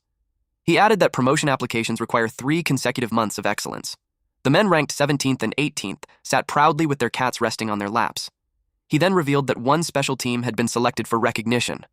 This small team had earned many merits throughout the month. The crowd reacted in shock since they were newcomers who had already gained multiple merits. It was said that the team destroyed 6 cat hunting gangs. They also secured dozens of infestation sites. Some people in the crowd shouted that the team must be cheating. With special approval from headquarters, a commendation was awarded to the team members. On top of that, they were allowed to participate in the intermediate promotion assessment at the end of the year. An angry green-haired man sat in the crowd and muttered complaints. He accused Lie of being a traitor for working with a group of rich students. Lie casually raised his middle finger at him. He smirked and suggested the man simply wasn't working hard enough. Finn waved and invited Lie to sit beside him. The blonde woman, Yan, looked annoyed at his presence. She questioned why he was allowed to sit with them. Their brown-haired friend agreed with her. The purple-haired woman pointed out that Lie's quick thinking had saved the group. Yan disagreed and argued that they were only caught because of him. Once again, the brown-haired man sided with Yan. The purple-haired woman stepped in to calm things down. She invited everyone to a banquet at her house. It was a party hosted by her father to show his gratitude. She told Lie to come as well, since he was the main reason they were saved. Yan remarked that even a mere kid was allowed into General Lu's mansion. Finn warned her to watch her words since General Lu was the host. He felt they shouldn't meddle in other people's affairs. Lie ignored their argument and casually picked his nose like nothing was happening. The assessment ended, and the crowd was told to leave in an orderly manner. Outside, a large crowd gathered near the entrance. Lie noticed the commotion, and Finn suggested they go take a look. A sleek motorcycle was parked in front of the building. It was Guikan. She wore sunglasses and leaned against her bike. The onlookers admired her. Yan approached her with a polite smile. She asked what brought the senior there that day. Guishan lowered her glasses and told her to call Lie because she had something to discuss with him. Yan felt nervous but quickly agreed. Lie turned to his companions and apologized, saying he had to leave first. Finn said it was fine and promised to send a ride to pick him up before the banquet. Meanwhile, Yan watched Lie and her senior interact, and she felt jealous. Yan asked Gikan what she needed. Lie sounded annoyed since it was the weekend. Gikan told him to stop talking nonsense and ordered him to get on the motorcycle right away. Moments later, the engine roared, and they sped away from the academy. The group watched as the motorcycle disappeared into the distance. The brown-haired man asked Yan if she thought the two already knew each other. Yan grew frustrated and told him to stop saying nonsense. The purple-haired girl commented that the situation seemed suspicious. Nearby, Finn found Lie more interesting than before. They went to a coffee shop in the suburbs of Liju City. Guichan dropped a pair of cuffs onto the table with a thud. Confused, Lie asked what they were. Guichan brought up their previous encounter with a group of cat hunters. She revealed that an investigation had been done on the restraint equipment they used. She explained that the devices used material technology unique to the military. Their secrecy level was the same as military weapons. She pointed out that such controlled items were not supposed to enter the private market. Lie asked if she planned to keep investigating. She said there was no reason not to, especially if it could lead to a major merit. Lie realized she wasn't even considering the risks. He suggested that a case of this scale might be too much for a newcomer like him. At that point, he was just earning the minimum allowance of 800 after finishing his internship. Guikan grew annoyed that he was still holding back information. She said she had already made Li Chen confess about the other cat hunters and their hideouts. He argued that the next steps of the case shouldn't involve a junior handler like him. He laughed it off and said his job was done after the interrogation. She asked if he still remembered the first time they met. Confused, he asked why that even mattered. Guikan placed a camera on the table and said that Jingguo Temple had surveyed the scene. They found a damaged device. Inside it was a photo of a high-level cat afflicted named Kaisi. More importantly, they also found a blood sample from a certain junior cat exorcist. Lai stared at the camera, growing nervous as sweat formed on his cheek. She asked if he wanted his secret exposed. She said that for Jingguo Temple, someone who could suppress cat demons across different ranks was extremely valuable. She added that if they discovered his ability, no one could predict how they would treat him. She listed possible outcomes like being kept in captivity and used like a milk cow for blood, or worse, turned into a test subject. A sly smile spread across her face. That was enough to break him. Lai said she didn't need to say anything more. He promised he wouldn't refuse. However, he had one small request before agreeing. She told him to say it. Since she was a former high-ranking cat exorcist, she must know many things. At an outdoor training ground under a clear sky, Guikan asked why he suddenly wanted to learn. She thought to herself that his strength was already enough to handle a level 5 cat demon. Her brows furrowed as she wondered what the point of learning this was. Lai pulled out an MP443, a modified weapon. He explained that there were problems beyond just the cat afflicted. She remarked that he wasn't completely stupid, after all. Earlier, Chen had given him the gun as a reward. Lai said that in his line of work, he would inevitably face enemies that weren't cats. She realized that Lai wanted to learn cursed firearms, so he wouldn't leave evidence for Jingguo Temple. He coughed lightly and said some things were better left understood without saying. He mentioned that after the last incident, he planned to find other ways to fight. He complained that the firearm was hard to use. Nothing happened when he pulled the trigger. She was shocked by what he said. She shouted that she had finally caught him in a lie. She lectured him about how cursed weapons had been widely used for years. She questioned how he didn't even know the basic principle. She realized that something strange about him was now confirmed. Lai grew nervous. She explained that cursed weapons rely on the user's spiritual energy to activate the cat demon curse engraved inside them. The trigger wasn't just for show. This was basic knowledge that even a child would understand. She added that many types of guns and cannons existed, but there were also true, great power weapons. Since Lai didn't know this, she compared him to someone from ancient times who had never seen a car or a phone. She leaned in with a sharp look and asked if he was actually from another era. Lai broke into a cold sweat. Stammering, he asked her to let him explain. Lai felt nervous. He said he was just a country bumpkin who didn't understand the gadgets used by big city people. Deep down, he knew his real situation couldn't be revealed. Guikan was suspicious. No one would believe such an excuse. Suddenly, her eyes widened as something clicked. An image of Lai as a powerful and dangerous figure formed in her mind. Thinking about it that way, his explanation strangely started to make sense. Lai let out an awkward laugh. Guikan recalled her old man's words. She remembered that many ancient families lived in seclusion beyond the temple. Most of them inherited secret techniques that rivaled the power of cat demon laws. She wondered if the technique he used to defeat the level 5 cat disaster was actually a hidden family art. She said that his desire to hide his uniqueness from Jingguo Temple finally made sense. Lai looked confused, wondering what she was imagining now. She smiled and patted his shoulder, assuring him that she understood everything. With confidence, she promised to keep his secret. They moved to an open training ground marked with red flags. Since he had never used curse-modified weapons before, she decided to teach him from the basics. She explained that cat demons possessed a type of power called demon power. Cat demons were ranked from level 1 to level 5. These levels matched the severity of cat disasters. Controlling this power came naturally to cat demons, but humans struggled to handle strong demon power directly. She then held up a high-tech firearm and explained that curse-modified weapons were created by the Empire to solve this problem. She took out an orb and told Lai that an imperial cat only needed to channel demon power into the weapon for a human to use it. She held Sheng in her arms as dark energy flowed into the gun. The demon power was then turned into an attack through engraved incantations. She aimed the weapon at a pile of tires, and at first, nothing seemed to happen. Then a whip of dark ink burst from the gun and pierced through the target. Lai was shocked. The shot came from Sheng's ink play law being infused into the weapon. She handed Sheng to Lai so he could try it himself. Sheng jumped onto Lai's shoulder as he focused on channeling the power into the weapon and took aim. Guchan reminded him that he only needed to think about it and didn't have to say anything out loud. He raised the cursed firearm as dark, wispy energy gathered around the barrel. She instructed him to inject the law power first, then aim. She added that he should imagine the ink wrapping around the bullet as it fired. He began to sweat under the pressure and finally pulled the trigger. A bright flash burst from the gun as the shot fired. The projectile shot across the training ground like dark lightning. It curved through the air.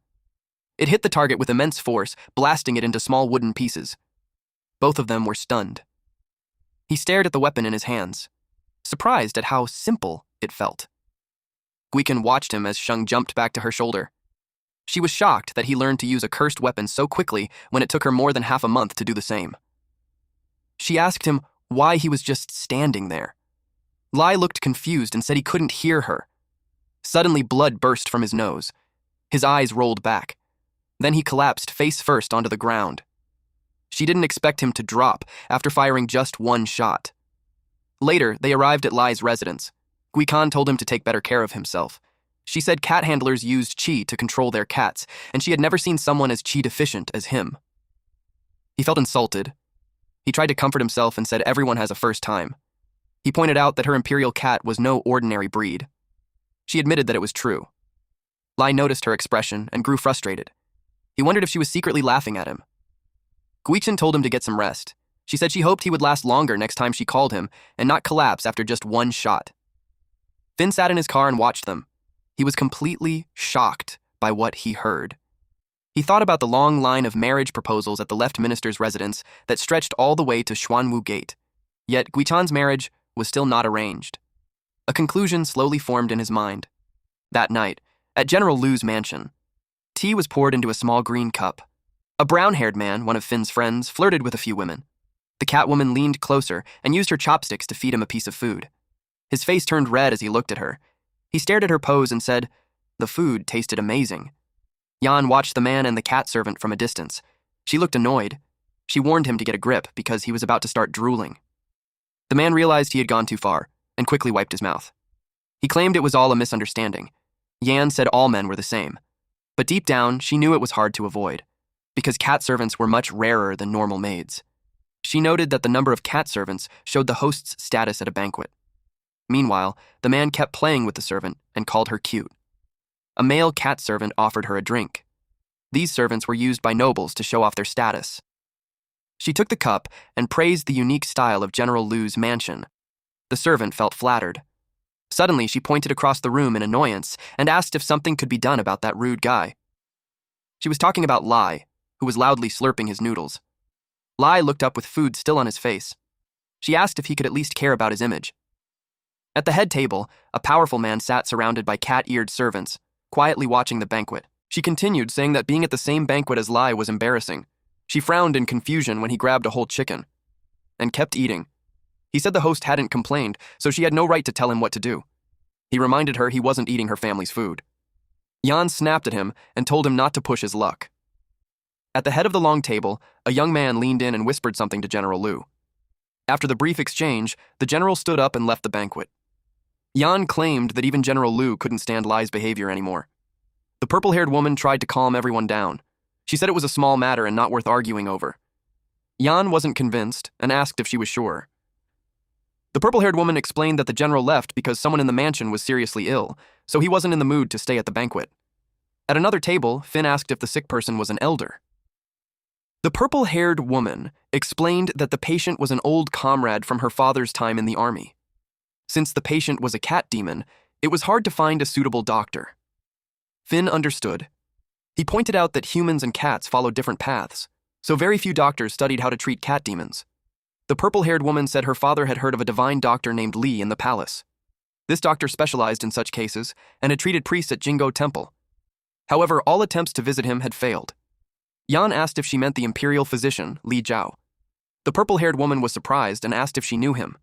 With a nervous smile, Yan revealed that Uncle Li had been kidnapped by her brother not long ago. He was taken to their house just to drink. The purple-haired woman stood up in shock. She asked if they should ask Governor Zhou to step in and help. Yan said there was no need to bother him. She bragged that her own influence carried more weight than her brother's. An elderly man with white hair and a monocle arrived at the residence. It was the divine Dr. Li. The purple-haired woman begged him to treat the patient and said they would be forever grateful. Dr. Li looked at Yan with clear annoyance. He asked if she hadn't dragged him there just to drink tea and sober up. She replied that once Uncle Li showed his skills, they could still sit down and enjoy tea afterward. Dr. Li entered the house and remarked that Yan was just like her brother, always causing trouble for others. He walked past Lie, who was casually petting a cat servant. He kept walking. Eventually, he stopped in front of a landscape scroll and let out a heavy sigh. Yan asked why Uncle Lee looked so troubled and if the situation was serious. Dr. Lee lowered his gaze and spoke solemnly. He described the symptoms as jaundice and ascites, along with vomiting and a high fever, and said there was no point in continuing treatment. Lie asked why the condition couldn't be treated. The cat servant Lie was petting rested her head on the table.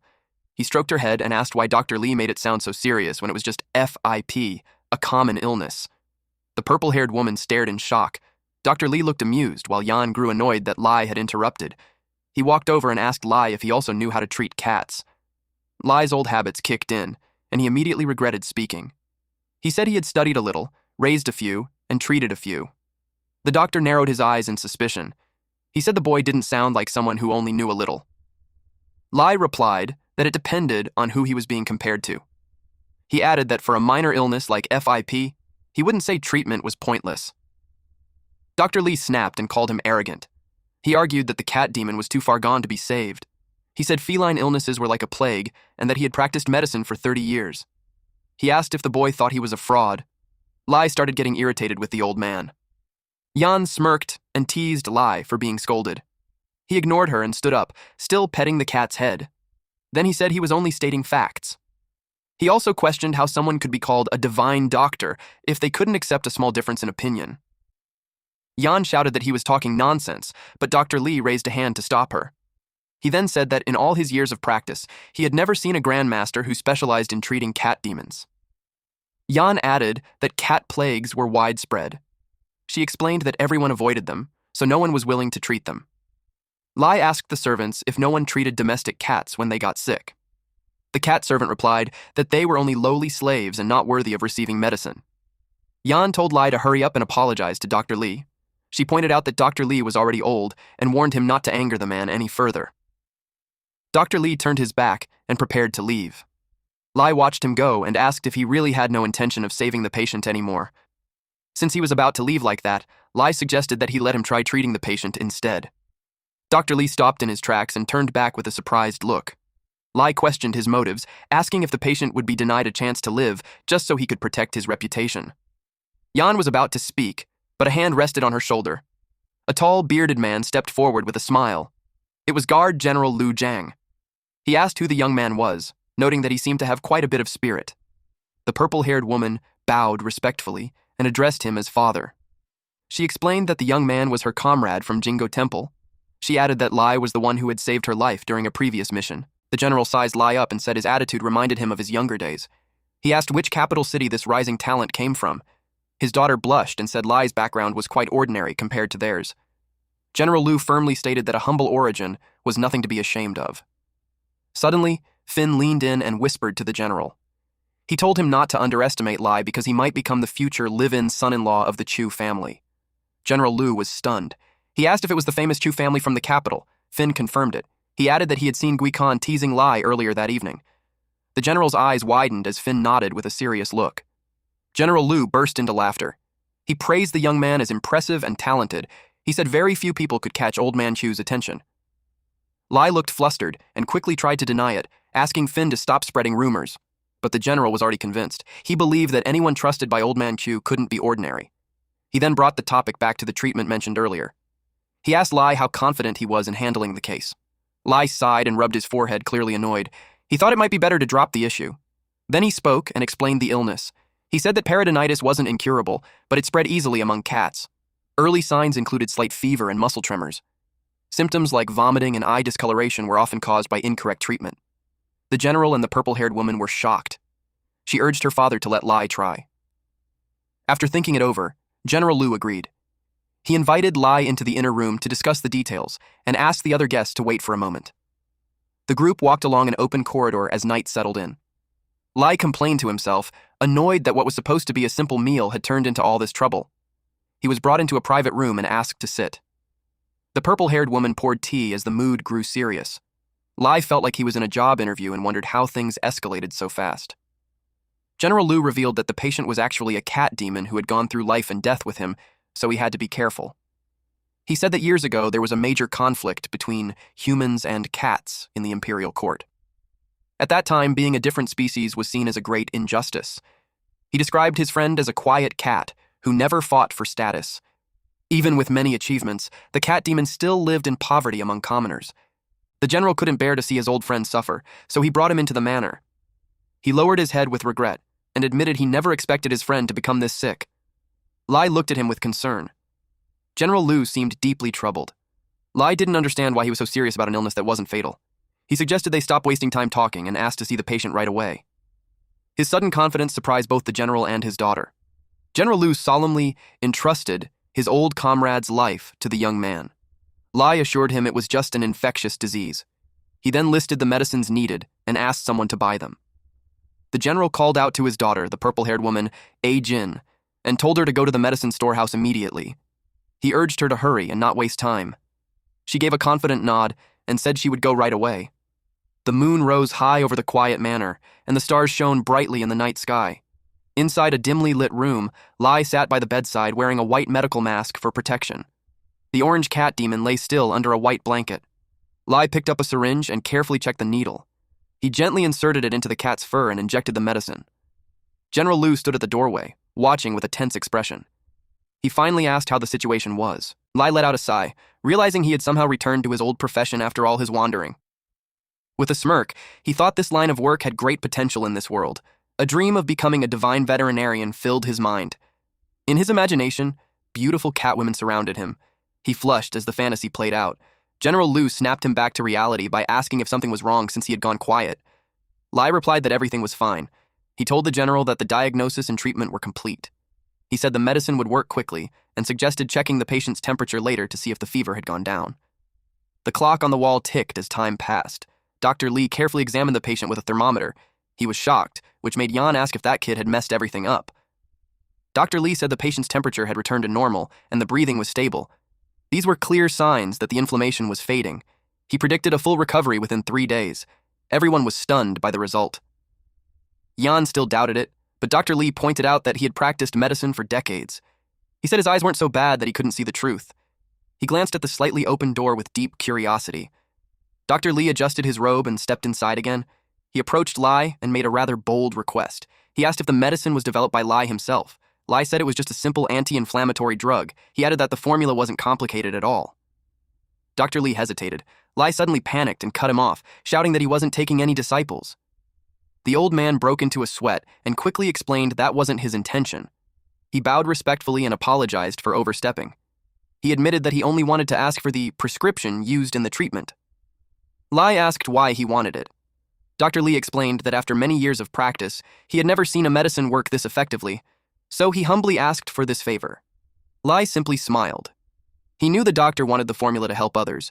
Because of that, he had no issue sharing it. He wrote down the prescription. He handed the paper to Dr. Lee and instructed him to use 1 injection per day. He added that the dosage could be reduced and changed to oral medicine once the swelling went down. Dr. Lee couldn't believe the formula was being given so easily. Lie said that peritonitis wasn't a serious illness. He hoped that in the future, the doctor wouldn't tell people to give up on treatment so quickly. Suddenly, a hand rested on his shoulder. General Lu stepped forward with a grateful smile. He suggested that Lie stay the night at the manor.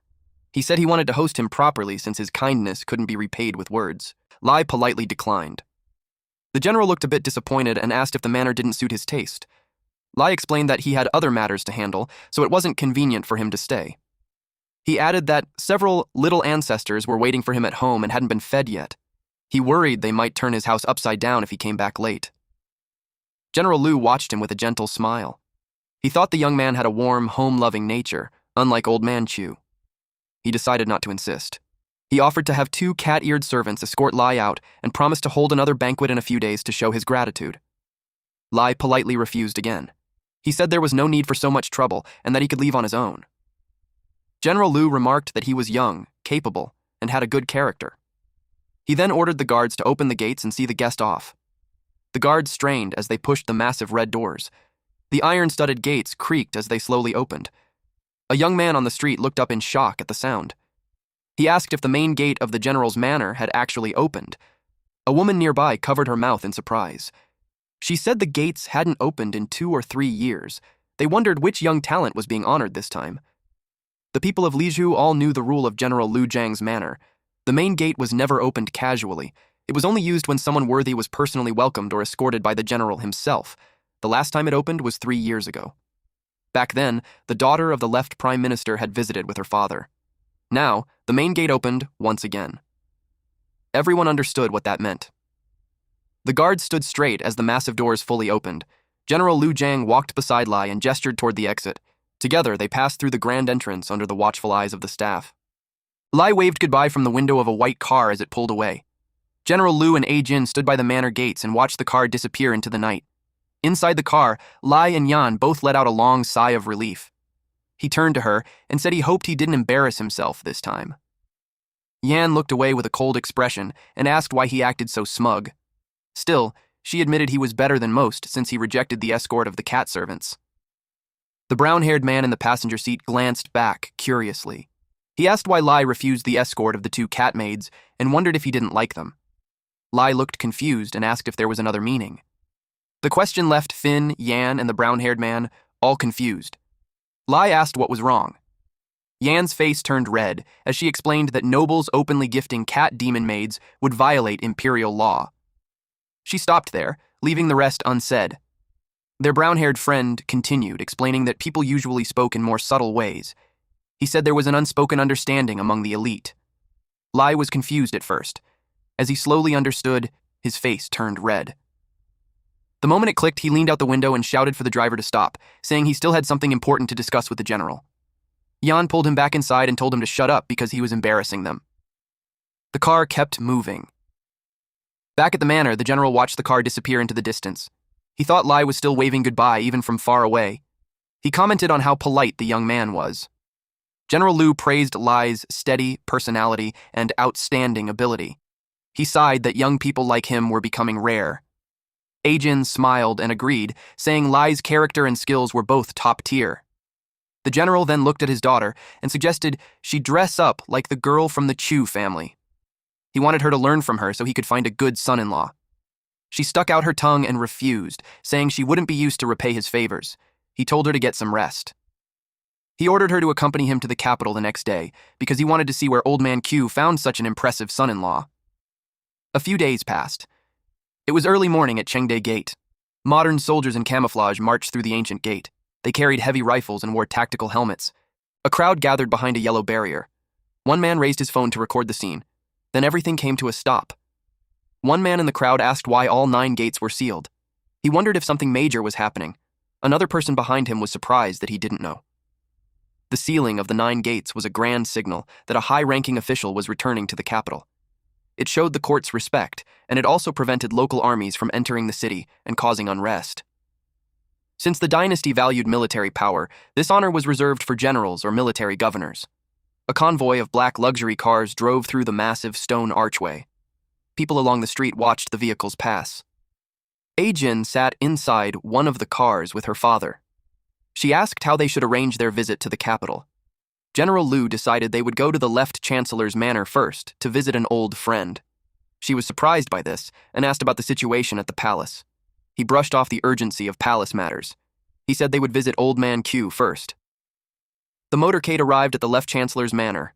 Inside, a man with long dark hair and glasses sat on a wooden chair, quietly reading a book. The left chancellor kept reading his book as he asked General Liu why he came. It was strange to visit at the end of the year when affairs were so complicated. A female cat servant stepped forward and offered tea. The chancellor dismissed her with a quiet gesture. General Liu sat down and poured himself some tea. He teased his old friend about his grumpy face and said it was no wonder his daughter avoided him. The chancellor asked if he had come all the way from Lizhu just to scold him. The general said the scolding was just a bonus. That made the chancellor put down his book and ask what he really wanted. He found it amusing that the empire's great General Liu actually needed something from him. General Liu said it wasn't a big deal. He just wanted to know where his son-in-law came from. Then he joked that the young man was far better than the old man. Not only did this son-in-law perform well at Jingo Temple, but his medical skills were also incredible. That made him a rare talent. The chancellor looked up in complete confusion when he heard the words, son-in-law. General Liu went on to explain that his personal guard, Xu Nan, had been critically ill, but a prescription from this young man had pulled him back from death. Even the divine physician Li Zhao was so impressed that he almost wanted to take the boy as his master. The chancellor stayed silent as he tried to figure out which son-in-law he was talking about. General Liu said he wasn't an ungrateful man. Since he had received such help from the left chancellor's side, he would return the favor any time if needed. The chancellor's expression darkened. He remembered his daughter's excuses about wanting to become a senior cat master and refusing an arranged marriage. Now it seemed she had been hiding something else. General Liu then asked when the wedding between the two young people would take place. He even requested an invitation. Old Man Chu slowly looked up with a cold expression. He said his dear daughter should be asked about such matters. General Liu felt the sudden pressure in the room and realized something was wrong. He quickly stood up and said his goodbyes. He made an excuse about needing to return to the imperial palace and tried to leave before things got worse. But Chancellor Q placed a hand on his shoulder and told him to stay right there. Nervously, the general asked if there was something else. Old Man Q leaned in with a dangerous grin and demanded a proper explanation about this son-in-law. At the same time, at a warehouse in the Lizhu suburbs, sunlight streamed through the dusty roof. Inside, Lai felt a chill. A bad feeling crept over him as a hand covered his face. Guikan pinned him against the wall. She told him to shut up and move his hand, threatening to make his bad feeling come true. He reminded her that he never asked her to squeeze into such a tight space. He brought up that it was her idea. She told him to stay quiet because someone was coming. They hid together as footsteps echoed nearby. Outside, several men carried wooden crates across the warehouse floor. One of them complained about moving again so soon after settling in. The leader kicked him for talking too much. A nervous worker tried to calm the boss and said they were just curious since they had only just arrived. The worker asked if the threat came from Jingguo Temple. The boss confirmed it and told everyone to behave. He warned them that if they got caught, their own boss would crush them in prison. Suddenly, a loud noise echoed through the warehouse. They stopped working and looked around. One worker asked where the sound came from. It came from a large metal shipping container. Muffled voices echoed from inside the dark space. Gikan angrily asked where Lai was reaching. He apologized and said his phone was under her. She told him to grab it quickly. He complained that the space was too tight and he couldn't move. The workers went silent and stared at the container. A hand pushed open the heavy door with a sharp creak. The boss stepped forward first to check inside. 2 people were in the shipping container. Lai and Guikan were stuck in an awkward, intimate position, which made the workers freeze, and a few even got nosebleeds. Lai gave an awkward smile and tried to explain that he just needed to take a call. As he answered the phone, Guikan kicked the blonde man aside. Ajin's voice came through, warning him that things had gone wrong on her end. At the other end of the call, Ajin relaxed in a bubble bath. She held the phone to her ear and listened to the chaos. She asked what all the noise was about. Back to the scene. A mob of angry men chased after them. Lai shouted into the phone, telling Ajin to stop messing around. Geeson shot him a look and told him to focus and run. The hallway ahead was blocked. 2 muscular men stood there with rifles. Lai asked if they were really going to charge through gunfire. Guikan told him to do whatever he wanted. She refused to die before becoming a senior cat master. They reached a pair of windows on opposite sides. Both of them suggested splitting up at the same time. They exchanged a quick nod and agreed. Gunfire filled the hallway with smoke and flying shells. Guisan leaped toward one side while Lai sprinted toward the other. They shouted that they'd meet later as they dodged the bullets. Chaos broke out as the armed men accidentally fired at each other. Lai saw Guikan dive out the window. He shouted that he'd wait for her downstairs. He stayed behind to distract the pursuers and glanced back with concern. Guisan had planned to sneak in and gather evidence, but things had gone out of control. Now she could only hope for the best. Lai climbed out of a high window to escape. He dropped into a narrow alley, only to find a group waiting for him. A group of grinning thugs blocked the exit. A green-haired man rested a wooden bat on his shoulder and said he had been waiting for him. Sweat formed on Lai's face. The thugs closed in, surrounding him. They said this was their territory and made it clear he wouldn't leave easily. Lai muttered that they were like ghosts that just wouldn't go away. He reached into his pocket and gripped a small object. Then he threw it at them. The group flinched as it flew through the air. One of them shouted for everyone to get out of the way. Another wondered if it was Lai's cat. The green-haired leader shouted for everyone to move aside. He stepped forward to intercept the projectile, and it landed on the ground with a soft splat. It turned out to be a steamed bun stuffed with green herbs. They all froze in confusion. One man muttered that it looked like a leek bun. The leader realized he had been played. His face turned red with anger. He shouted for everyone to chase and kill the intruder. Lai turned and ran. Lai sprinted through the narrow alley. He knew no one would step in to help at a time like this, and even if he summoned Hoyo, they still wouldn't be a match for them. Hoyo spoke from his pocket and dared him to let her try. He shouted at her not to even think about it. He kept running as armed thugs chased him through the streets. He turned left. He had only been an Imperial cat handler for half a month, but he had already learned a few things. Cat demons were physically stronger than humans, but they weren't invincible. He knew they could still be killed by cold weapons and firearms. Fighting fully armed humans wasn't easy, even for a demon. In the end, a cat demon's true strength came from their laws. The problem was that with his current chi, he could only use Hoyo's law once at most. He quickly judged whether he could take them all out in a single attack. One of the pursuers shouted that the situation wasn't good because there was too much cover. The green-haired leader ordered his men to split up.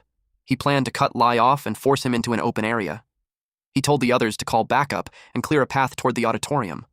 Lie kept running, but every turn was blocked, forcing him to change direction again and again. Then he saw an opening ahead. He burst through a set of doors and stepped into a wide, empty space. It was the auditorium. Heavy footsteps echoed behind him. The green-haired leader pointed out that there was nowhere to hide now. The thugs surrounded Lie and blocked every exit. They told him there was no escape. A dark smile spread across the leader's face as he waited to see where Lie would run. He ordered Lie to kneel and beg for mercy if he wanted a few last words. Lie stayed calm. He asked if they thought they had the advantage, just because this was their territory.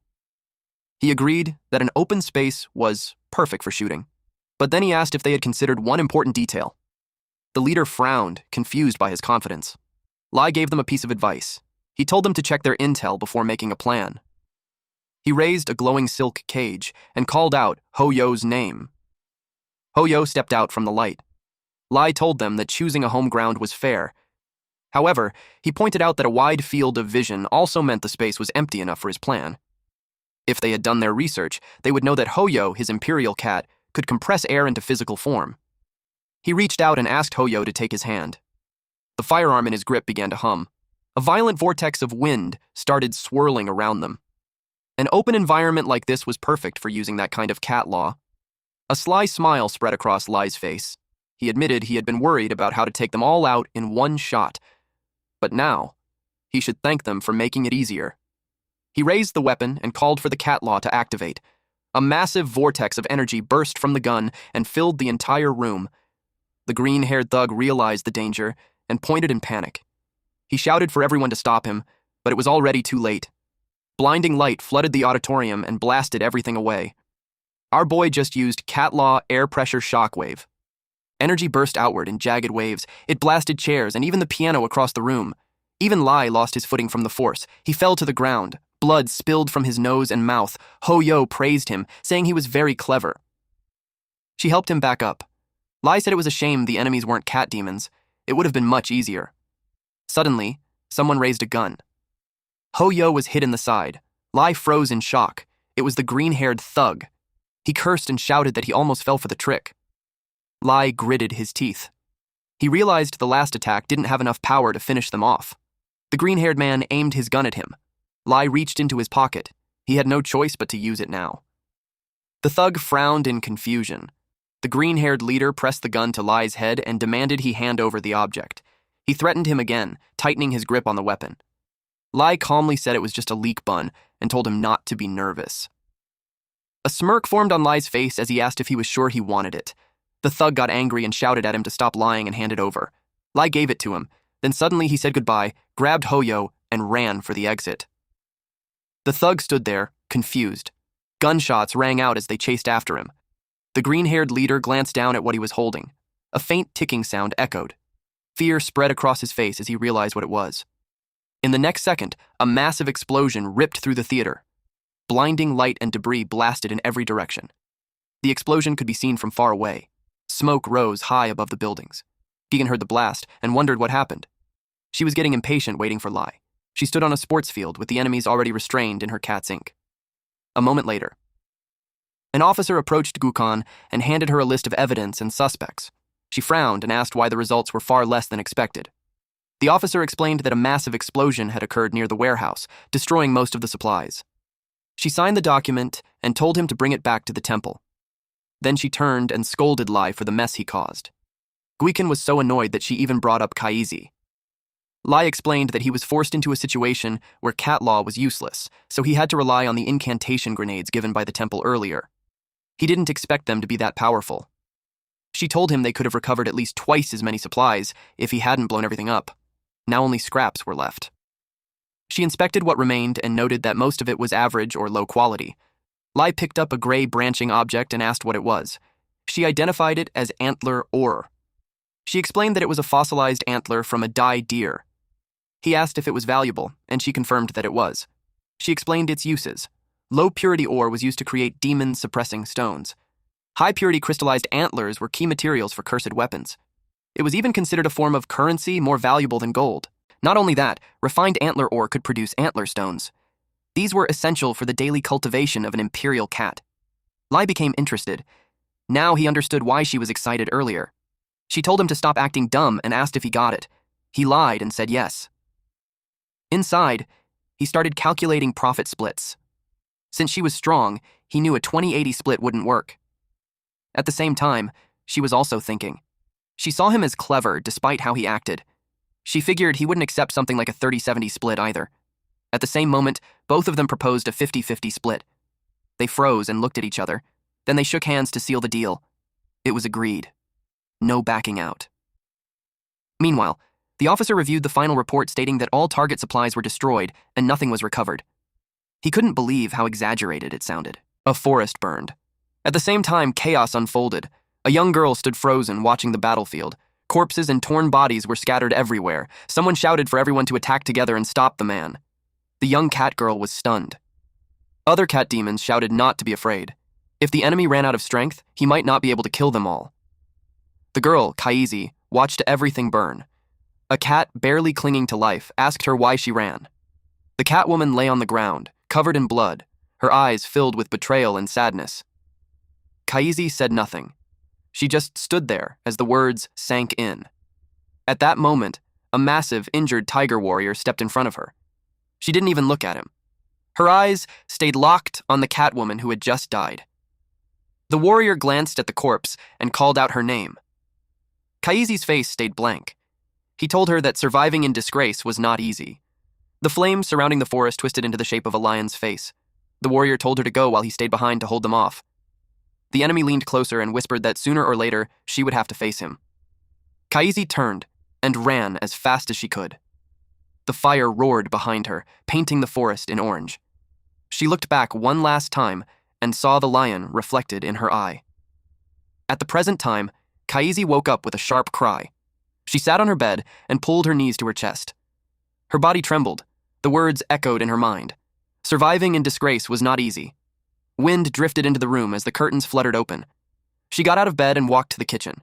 She opened the refrigerator and grabbed a drink. With the can in her hand, she stepped onto the balcony. Kaisi looked down and saw Lai sitting on the grass below, meditating under the bright sunlight. A faint white aura flowed around his body. Lai slowly opened his eyes and let out a quiet sigh. He held a small, smooth stone as he recalled Guikan's lesson. The amount of ki depends on the strength of the Imperial Cat's law. With his current level, he could barely control Ho-Yo, let alone Kaisi. He took a deep breath. He crushed the stone in his fist, making up his mind to keep pushing forward. White energy flowed from his body as he focused. The steam-like aura rose into the air and drifted past Kaisi. She noticed him. Then she turned away, deciding to head back since it was boring. The sky turned orange as the sun began to set. Lai was still there, meditating. 6 hours passed, and his energy was completely drained. He had been trying to squeeze every bit of power out of a single antler stone. But it was far harder than he expected. He let out a tired sigh and flicked the stone away. It landed in a small pond with a soft splash. Then he noticed something. The pool was filled with antler stones that had already lost their energy. A sense of worry crept in. He didn't know how long it would take to master Huji's cat law. His slow progress started to weigh on him. Suddenly, Kaisi spoke. She said he was still far from his goal. She had already told him that during the Imperial Cat Handler test. Lai tried to remember. It was when he struck the machine and got a score of 386. He quickly started calculating. At his current speed, 386 stones would take around 2,300 hours. That was 100 days. And 100 days divided by 30. His eyes widened in pure terror as the numbers sank in. And that was if he trained for 3 straight months without eating, drinking, or sleeping. Kaisi asked him what he was expecting. She explained that human cat guardians held a transcendent status, and the price they paid was something ordinary people couldn't endure. Lie began to worry. If Hu Ji's law was already this hard, then Hu Tai's or Hu Ming's would take even longer to master. Suddenly, Lie turned his head, his gaze sharp and serious. Kaisi flinched at the intensity. She asked him what he wanted. Lie asked how much chi capacity was needed to use her law. Caught off guard, Kaisi held back a laugh. Then, she burst out laughing. Annoyed, Lie snapped at her to stop, telling her he was serious. She said he was a bold dreamer. For someone at his level, she didn't expect him to say something like that. Kaisi pointed to the pink-haired girl as an example. She said it would take him 10 years just to catch up to Chu Guichen. Then she added that he would need 3 times that strength just to reach the level where he could even see her shadow. Lie quickly did the math. That was a gap of at least 30 years. Kaisi proudly declared that she was a level 5 cat demon. Just being able to contract with her was already a rare stroke of luck. She told him to think about it. Who else his age had contracted a level 5 imperial cat? Most contractors were already 50 or 60 years old. With a guardian like her, she said, entering the court as a minister or becoming a general commanding 3 armies would no longer be difficult. Lie let out a quiet sigh. He said he had no interest in any of that. He turned his back on her. Kaisi watched as he started fiddling with something. Curious, she leaned closer and asked what he was looking at.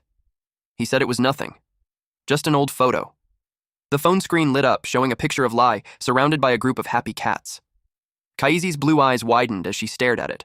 Lie said that in the past or the present, those cats were no different from family to him. He explained that in his hometown, picking up stray fur balls and bringing them home meant taking responsibility.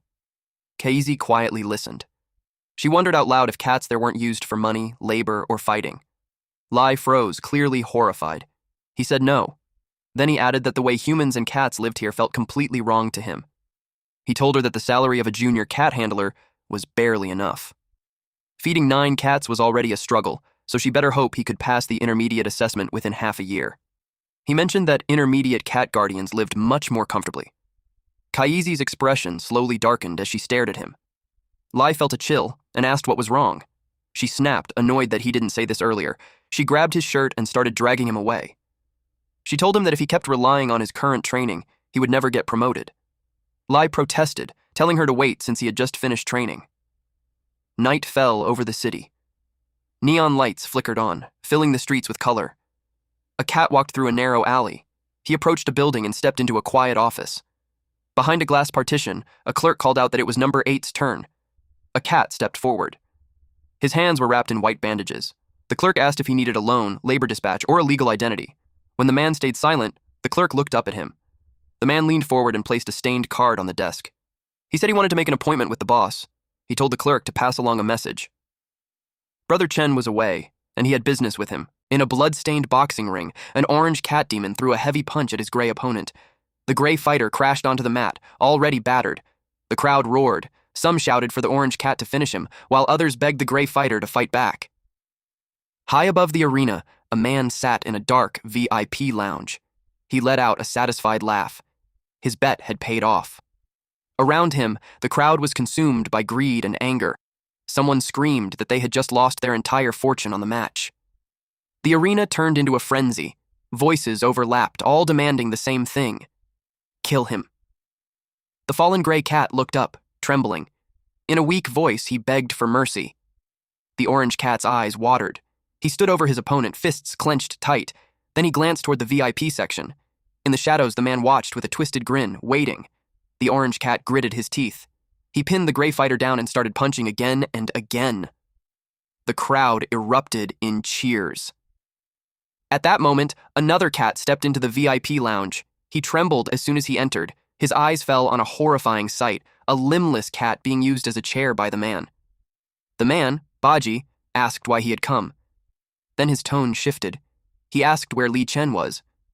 Baji stuttered, trying to speak about Brother Chen. But before he could form a proper sentence, the man reminded him how well he had always treated them. Baji shrank under the pressure as the man's presence filled the room. The man stood up and placed a hand on Baji's shoulder. He asked if Chen thought he wasn't worth seeing anymore.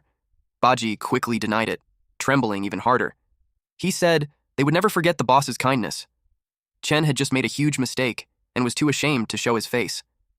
The man's expression darkened. He said they both knew a huge mistake had been made.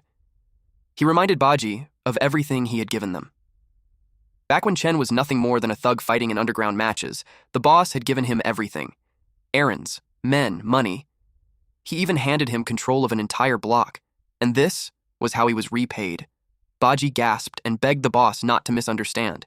He said Chen promised he would explain everything. The man's expression snapped. He hurled a stack of papers straight at Baji. He roared, asking what exactly Chen thought he could explain. Could he explain provoking high-ranking officials of the empire? Could he explain kidnapping the female members of a general's family? Or the factory that had been entrusted to him, now reduced to ruins, with all the Dailu horns completely looted? And on top of that, those street cat idiots. Suddenly, the boss grabbed Baji by the throat. The boy choked out a desperate plea for mercy. The man's anger only grew. He reminded him that manpower was supposed to be recruited, yet Chen chose to target Cat Street instead. With a flick of his hand, Baji was thrown to the floor. The red-haired man calmly lit a cigar. He asked what they were even good for besides causing problems. He reminded Baji that he had fed them, sheltered them, and yet all they did was bring him more trouble. The man leaned closer, a cruel smile spreading across his face. He asked if they really thought he didn't already have enough problems. Then he slammed his foot down. Baji screamed as blood burst from his mouth, his chest crushed under the weight. The red-haired man stared down at him, eyes wide and almost manic. Then, he slowly stepped back. He muttered that it was only natural Chen didn't dare come back, but since Chen didn't show up, why did Baji? Baji knelt on the floor, coughing weakly. He whispered that Brother Chen just wanted one more chance. The boss cut him off. Baji slowly lifted his head, only to be kicked in the face. He was sent flying, crashing into the wall with a heavy thud. The man grabbed him by the ear, making Baji scream in agony. He asked what gave Chen the right to ask for another chance. Was it because of Baji, a filthy hybrid? Without hesitation, the red-haired man pressed the burning tip of his cigar into Baji's chest. The boy screamed as his flesh sizzled. The man let go and straightened up. He asked if Baji even knew Chen's biggest mistake. Barely conscious, Baji muttered that he didn't know. The red-haired man pulled out a handgun and aimed it directly at his face. He said the mistake was hiding like a coward and sending a hybrid in his place. Baji's eyes widened in pure terror. A gunshot rang out. Crimson blood splattered across the wall. Water dripped from a metal pipe and tapped against the stone tiles in a steady rhythm, inside an industrial tunnel. Chen adjusted a bandage. He carefully wrapped it around Baji's bloody shoulder. The scarred cat winced as the cloth tightened. Not convinced, Chen asked if the boss really wasn't that angry. Baji said the boss was very forgiving. The boy added that Chen had underestimated the boss's kindness. Baji said a chance for redemption was being offered. Chen only had to return and apologize properly. Baji was confused when Chen suddenly stood up. Chen asked if he really had to go back and apologize. He asked how it could be that simple when the boss wasn't easy to talk to. He admitted he had done too many bad things for the boss. He even knew things he shouldn't know. He said Milian was cunning and suspicious. He knew someone like him would never be allowed to exist, and that sooner or later, he would be eliminated. Chen let out a sigh. And on top of that, if the boss was really that forgiving, Baji wouldn't have been this badly injured. Baji went silent as he replayed what happened. A handgun was pointed straight at him while he was ordered to find Li Chen and make him apologize in person. Baji dropped to his knees and clutched his head in pain. He had been told he might get another chance if he gave a clear explanation. Lian reminded him that if no one showed up that night, he would be treated as a defector. He was asked if he understood what happened to traitors in the Milian gang. Baji argued that the boss didn't kill him. Chen knew it was because he didn't go see him this time, and the boss needed him as a messenger. He said their corpses would have been thrown away if he had gone back with the boy. The boy was clearly shaken by that. He said the boss wanted him dead, but he wouldn't give him the chance. This time, if Baji didn't come back alive, Chen would escape. That's why he was spared. And because of that, he wasn't worried about letting him go back alone. Baji asked what they should do next. Chen admitted he didn't know either. He sat on the cold floor of the dark tunnel with the boy. He admitted he was unsure, then told Baji it was time for him to go. A metallic click echoed as the man reached for the boy's neck. He removed the heavy black collar. Baji stared in shock as the restraint was removed. Demonic power surged through his body. Meanwhile, Chen's own power began to fade. He winced in pain and broke into a cold sweat. He told Baji that he had already done what needed to be done. He felt weak. He placed a hand on Baji's shoulder and said that what came next was only between him and Milian. Chen ordered him to run as fast and as far as possible. He declared that his life and death had nothing to do with Baji anymore. He then turned and walked into the shadows of the tunnel. Baji asked what would happen to him if he left him alone. Chen knew Milian would never let him go. He said that if he didn't show up tonight, his bounty would be posted all over Liju by dawn. He thought about General Liu and a group of dangerous enemies. He remembered kidnapping the general's daughter, so he knew the man would never let it go. The Jingguo Temple and the cat hunters were mortal enemies, so even if he escaped before, he was never truly safe. But as long as he stayed within the Tang Empire, they would find him sooner or later. Chen walked deeper into the dark tunnel. He told Baji not to just stand there, but to run. He told him to live as a stray cat. He said survival was still possible, even if he got caught by the Jingguo Temple and lost his freedom. Chen looked back one last time and admitted he had done many wrong things and deserved to die, but Baji was different. He insisted that the boy should live. Baji lowered his head, his face filled with sadness and defeat. Chen disappeared into the darkness. At an alleyway. Chen sprinted through a dark, narrow alley. He glanced over his shoulder, sweat running down his brow. He wondered if he had lost his pursuers. Behind him, a gang of male cats in dark cloaks stepped out from the shadows. Their leader, a blue-haired cat, told him to stop right there as he barked orders for his men to kill Chen. Chen could only grit his teeth in frustration. One of the pursuers raised a handgun and fired. The bullet missed as Chen dove around a corner. He rushed past a large green dumpster and searched for a place to hide. The gang chased after him, but they lost sight of him and had to search the area. The alley fell silent. Slowly, the lid of the green dumpster lifted. Chen climbed out. He muttered that his enemies were getting crazier. He thought about Baji and wondered if he had escaped Liju. He knew he made the right call sending him ahead. With Baji's impulsive nature, escaping together would have been harder. A voice suddenly spoke behind him, asking if he could survive without Baji. Chen froze in surprise. Two figures stepped out from the mist at the end of the alley. A tall, muscular man with wolf-like features stood beside a female cat. They moved with calm, steady confidence. Chen didn't wait.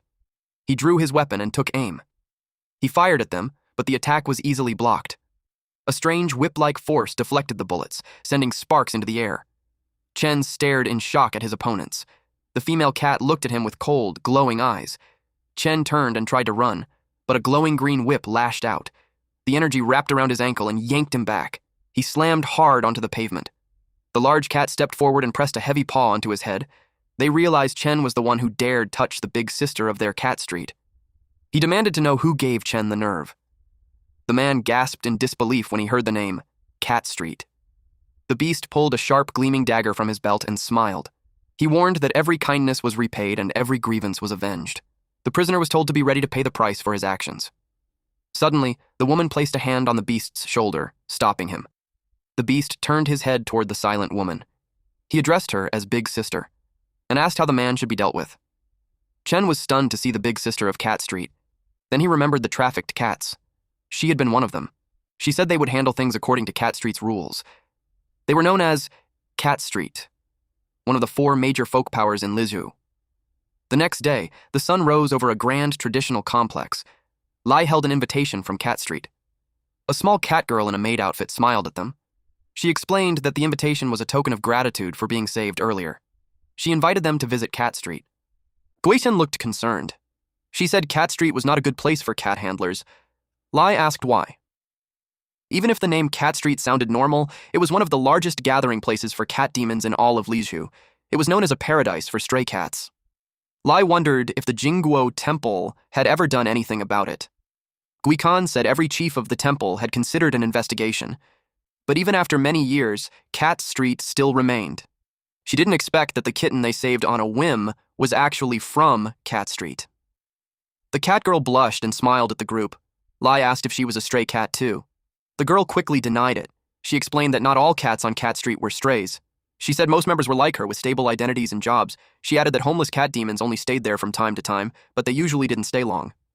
Lai nodded, starting to understand the situation. Gukan called out to him and warned him not to be fooled by the little kitten. She agreed with Sheng, saying that Cat Street members were not friendly toward cat handlers. She pointed out that they especially disliked those from the Jingo Temple. After all these years, this was the first time Cat Street had invited a human inside as a guest, so she warned him to be careful. She told him not to get so dazzled by the kitten that he couldn't even think straight. The girl became flustered by the warning. She insisted that would never happen. She explained that kindness was always repaid on Cat Street. She said she invited him because he saved her life, and she wanted to return the favor. She even offered to do anything he asked if he was still worried. Lai watched her and thought she actually seemed friendly, and he knew he had saved her life, so she wouldn't turn on him so easily. He decided it would be rude to refuse her invitation, and it was a chance to see something new. The girl lit up with joy at his decision and cheered. Guikan reminded him to be careful with everything. She explained that she wouldn't be going because she had other matters to handle. She told him to call her immediately if anything went wrong. Lai waved goodbye to her. But she suddenly came back. She grabbed his shoulder, remembering she still had something to tell him. She said that soon it would be time for the intermediate cat handler evaluation, so he needed to prepare well. She encouraged him to get promoted early and become a senior cat handler like her. She said it would make it easier to reach a certain goal, but stopped halfway. Lai was confused by her sudden silence. He asked what would be easier. She brushed it off, saying it was nothing, and blamed her impatience. She told him to stay safe and walked away. Lai and the girl finally arrived at Cat Street. The atmosphere felt heavy and grim. Many cat demons lived inside the crowded buildings. Lai noticed a cat girl in a wheelchair, her legs cut off and wrapped in bandages. A large beast man in a white shirt stepped in front of Lai and told him to keep his eyes to himself. He warned Lai not to wander or snoop around in a place like this. Otherwise, if something happened, he shouldn't blame them for not warning him. Lai kept walking, but could feel eyes on him. Cloaked figures with glowing red eyes watched from the shadows of an alley. More watchers sat on rooftops and peered out from windows. The cat girl walked beside Lai and addressed him as Your Excellency. She told him to put away his waist token first. Lai was surprised by her formal tone. He introduced himself as Gan Lie and told her to just call him Lai. He realized she hadn't told him her name yet. The girl blushed at his casual tone. She stammered and said her name was Louisa. In the background, other catmen watched in shock. Behind her, 2 catmen reacted in pure shock. They shouted that their big sister must be sick and that her face was burning. They even wanted to call a cat doctor. She turned and glared at them, while Lai stayed completely unaware. He simply said it was a nice name. He decided to call her by her name. Her cheeks turned red as she smiled and agreed. The young man noticed that the surrounding cat people were staring at him strangely. He knew the relationship between cat demons and humans was usually bad, but this felt a bit too obvious. It almost felt like he had a blood feud with them. She heard him and said that the term blood feud wasn't wrong. She explained that cats, whether house cats or wild cats, were seen as others by humans. It was pointed out that humans didn't need a reason to hate or reject them. She said humans didn't care about their identities or even their human forms. Every cat on the street had climbed up from the very bottom of society. Louisa recalled her past. She was seen washing piles of dirty dishes while catmen ran through a city in flames. She said that no matter how hard they worked, they were only fit for the lowest and most dangerous jobs. Lai finally understood why the cats around him looked so guarded. It was because he was an imperial cat handler from the Jingo Temple. She confirmed that conflict between humans and cats had always existed. The Jingo Temple, as the headquarters of imperial cat handlers, had been involved in countless conflicts with cat demons. So in a way, they lived in completely different worlds. She added that the hostility from the other cats was only natural because of his status as a handler. He watched her expression closely. He looked at the back of Louisa's head as she kept walking. Then he asked if anyone had ever tried to change this situation. They were stunned by his question. She wondered out loud why anyone would want to change the way things were. Then something clicked. She said maybe some people had tried to change things before, but she had never heard of them. Otherwise, a place like Cat Street wouldn't exist. Lai followed her deeper into the city. He realized she still hadn't explained what Cat Street really was. He asked her what kind of place it truly was. Suddenly, Louisa stopped. She turned to him with a smile. Lai looked at what she wanted him to see. He was stunned by the view. The narrow alley opened into a wide, lively street. Colorful signs and banners hung from the balconies. Birds flew across the sunlit sky as people went about their day. This was Cat Street. Cat demons of all kinds walked along the pavement. The whole district was filled with a vibrant, living energy. Louisa welcomed Lie into the Cat Street bar. He was stunned. She said it was a paradise for cats and the best sanctuary. The bartender noticed her. Other cats lit up when they saw her and called her Big Sis. She told Lie that all cats, whether good or bad, could find their own way of life there. Lie was impressed to see that everyone around him was a cat. A waiter opened the door for her, but he stopped Lie, since he was human. She told the waiter to let him in because he was someone their father, specifically, wanted to meet. The cat man stepped aside and allowed Lie to enter. They walked down a long staircase. It took a while before they reached the bottom. It was Cat Street's prison, used to punish sinners. Lie became curious about these sinners. She explained that they were those who broke Cat Street's rules, or enemies who opposed them. When it came to things like cat hunting, their stance was similar to Jingguo Temple, but their methods were very different. Now Lie understood why Cat Street and Jingguo Temple had such a bad relationship. She felt a little sad, thinking he might start to see Cat Street in a bad way too. They continued walking deeper inside. Eventually, they arrived at a massive door. She told him to go in. Inside was a large room filled with detailed statues. Several catmen sat around a long table lit by candles. They welcomed their benefactor to the Grey Hall, their home. Lie felt uneasy. He asked what they were planning to do. He could tell these old catmen were not people to mess with. If he had known, he would have listened to Guikan and brought Hoyo with him. But Hoyo had been too lazy and refused to come. Lie worried that if anything went wrong, he might not make it out alive. Louisa told him not to be nervous. She introduced the elders of Cat Street. They were the ones who followed the leader and built Cat Street decades ago. They were the ones who made all the decisions. She told him that Cat Street always repaid kindness and took revenge for grudges. Since he was their benefactor, he was now the benefactor of all Cat Street. She explained that in a moment, the elders would combine their cat techniques and place a mark on his body. Lie frowned, confused. She said this was how Cat Street treated its benefactors. It was very different from how they treated sinners. From now on, wherever he went in Lizhu, as long as Cat Street existed there, he could show the mark and receive help from its members. He asked what he needed to do. She told him to sit down, close his eyes, and relax. Vines suddenly spread from her hands and wrapped around him. He was startled as he was tied to the chair. His arms and legs were bound tightly. She told him it might hurt a little and make him feel dizzy, but it was normal. He was stunned. Then all the elders used a combined cat technique called shadow bind. Dark vines pushed into his chest. Lie cried out in pain. He clenched his teeth and endured it. After a while, it was over. The room lit up, and he was left alone. His eyes were unfocused. Then a voice asked if he was awake. A mature, green-haired catwoman wearing glasses stood before him and congratulated him. He had been turned into a cute cat girl. Lie was horrified when he heard he had become a cat girl. The long, green-haired cat burst into laughter, while Lie quickly checked if his body was still the same. When he did that, Louisa blushed deeply, covered her eyes, and turned away. She told Father to stop joking. Lie was confused when she said that. He asked if the catwoman was her father. Louisa said yes. She introduced her as Madame Giovanna. She explained that her father was also the father of all Cat Street members. Lie realized that father was just a respectful title for the leader. Louisa told her father that Lie was the one. Giovanna understood that he was the benefactor Louisa had mentioned, but Lie looked confused. Louisa became embarrassed and stayed quiet. Giovanna said that Louisa talked about him often, so she didn't want to miss the chance to see the talented young man who had caught her daughter's attention. Lie said he only did what he could. She told him to relax and said she was just teasing. She said she had Louisa bring him here. What the elders placed on him was a shadow curse bond unique to Cat Street. A black mark appeared on his chest. It looked like an eye with a four-pointed star around it. Giovanna assured him it was safe. Even Louisa had the same mark. Although it was called a curse bond, it would actually help his human cultivation. And if he ever faced danger, Cat Street would sense it and come to help him right away. Louisa grabbed his hand. She pulled him toward the exit and told her father they were leaving. Giovanna teased her for being in such a hurry. She said she wouldn't disturb them any longer. Suddenly, she tossed something at Lie and told him to catch it. Lie asked what it was.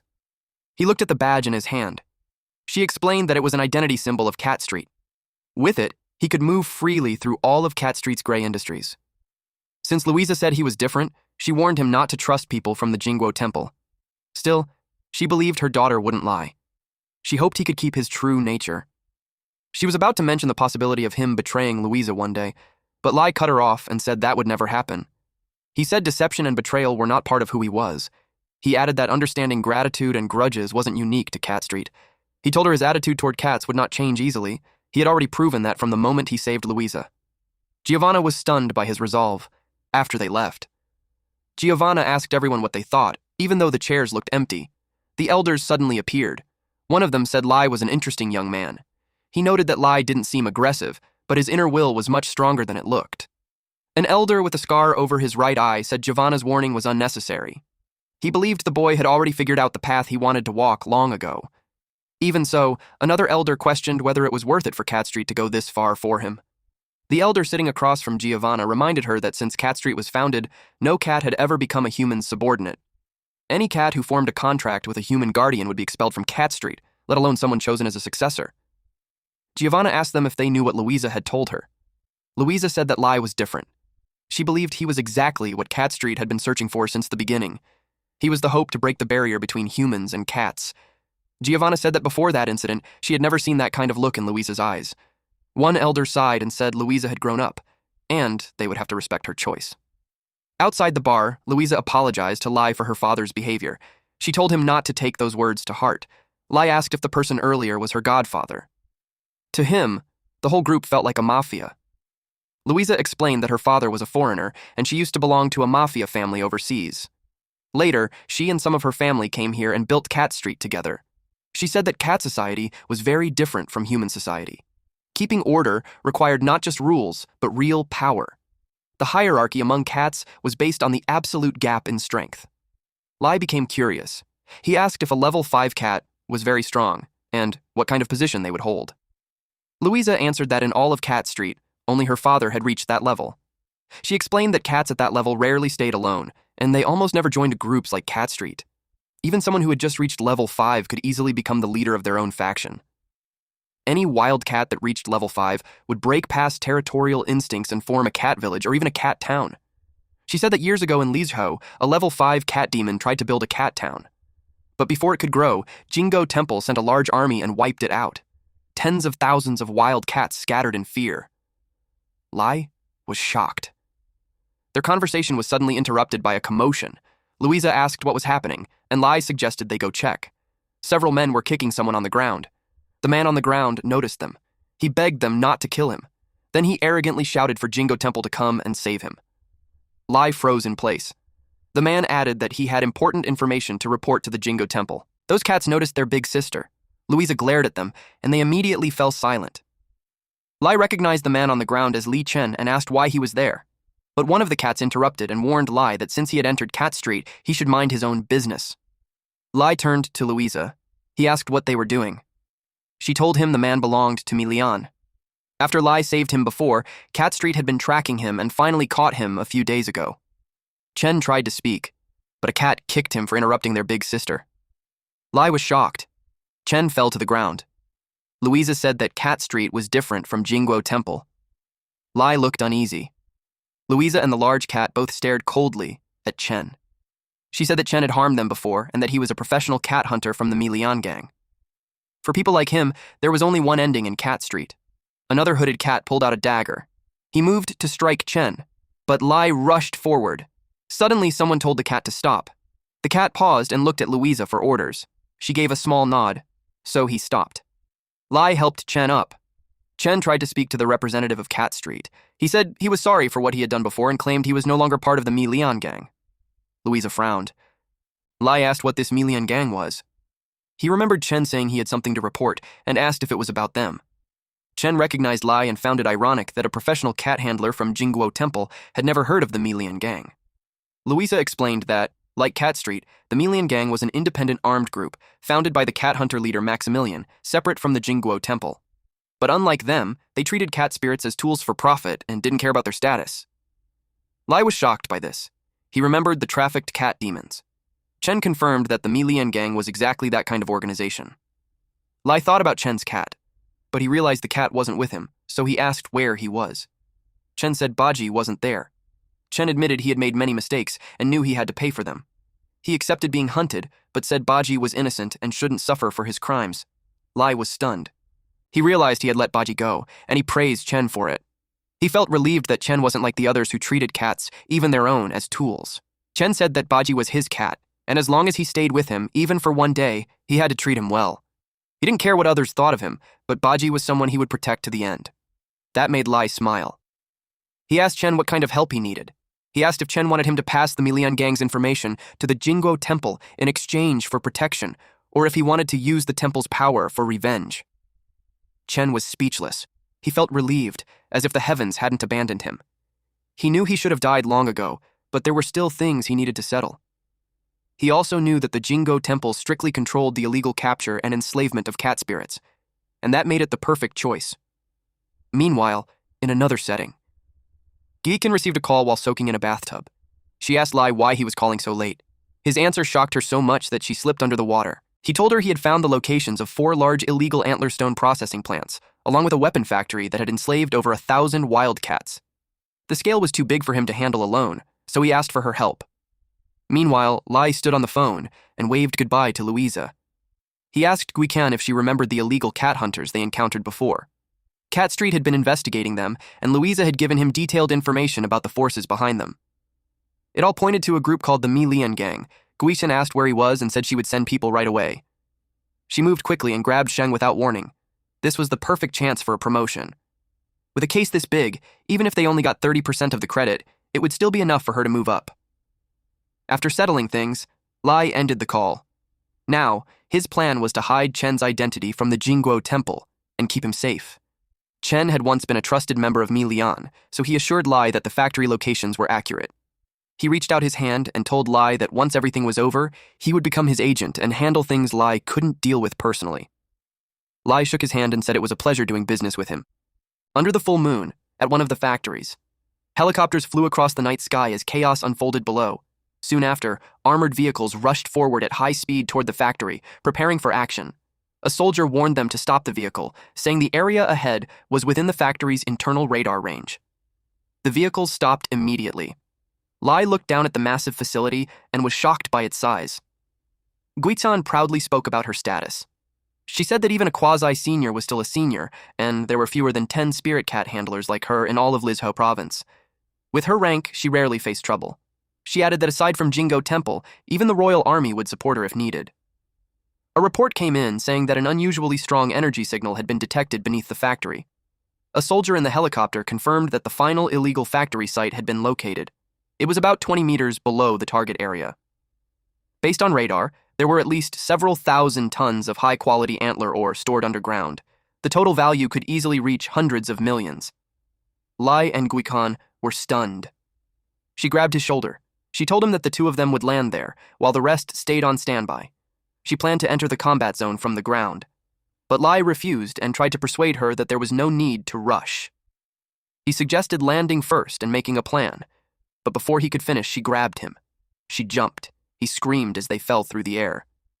Meanwhile, someone far away zoomed in on a cat. One of the cats sensed something and turned in their direction. The cat, named Batel, was asked by his companion if something was wrong. He said it was nothing. Finn adjusted his position. He wondered what kind of person could feel his gaze from that far away. Suddenly, a hand tapped his shoulder. It was his friends. They startled him, looking half asleep like zombies, which made sense since he called them in the middle of the night. He said they would talk once they arrived. Yan asked who he meant. He replied that there was no one else. Then he saw figures falling from the sky. Guican landed smoothly. Everyone was shocked to see her. She didn't expect Lie to call the others as well. But when they looked at Lie, they saw him bent over, throwing up beside a tree.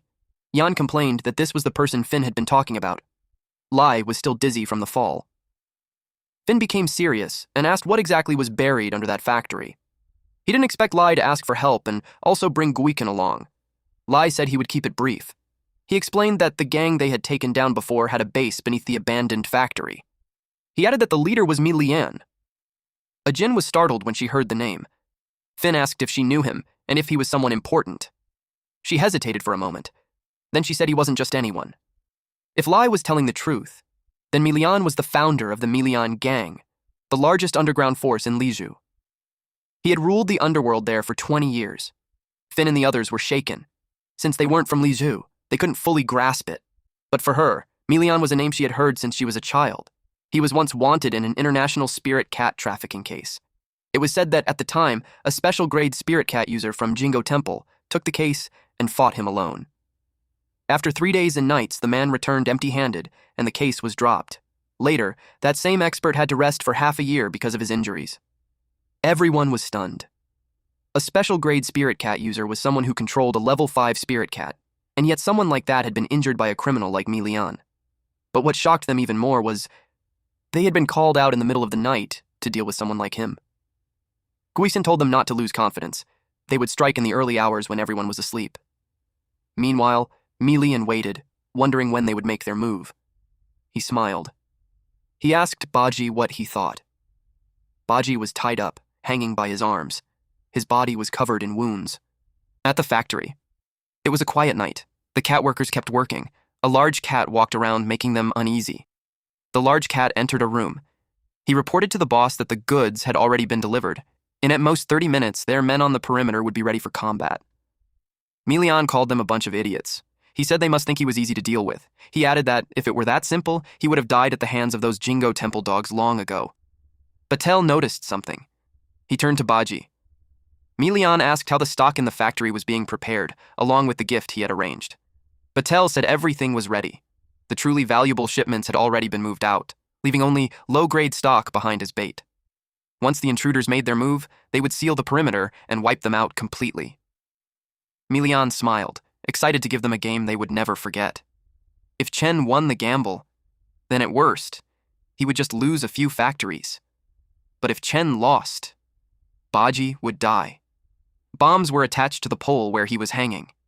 Since Chen liked to act righteous, Milian was curious to see what choice he would make this time. Meanwhile, Guikan and the others ran through the forest. She went over the plan one last time. They had clear objectives. The first and main goal was to infiltrate the factory and find Milian. The second was to seal all possible exits and assist the main Jingo Temple force in capturing the Milian gang. Along the way, they would also rescue the stray cats being illegally enslaved. She was about to continue when Yan interrupted, asking if they were also supposed to stop Milian from escaping. Lai stepped in and clarified that their top priority was to protect themselves and the Imperial cats.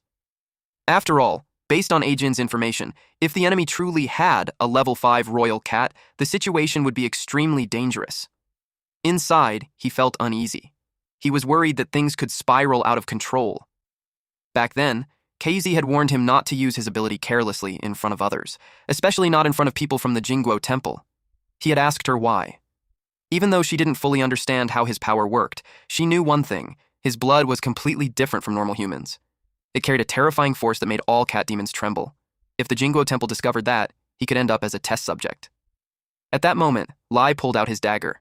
Guikan told everyone to stay alert since the factory lights were off. Yan guessed that the thugs had already gone back to rest.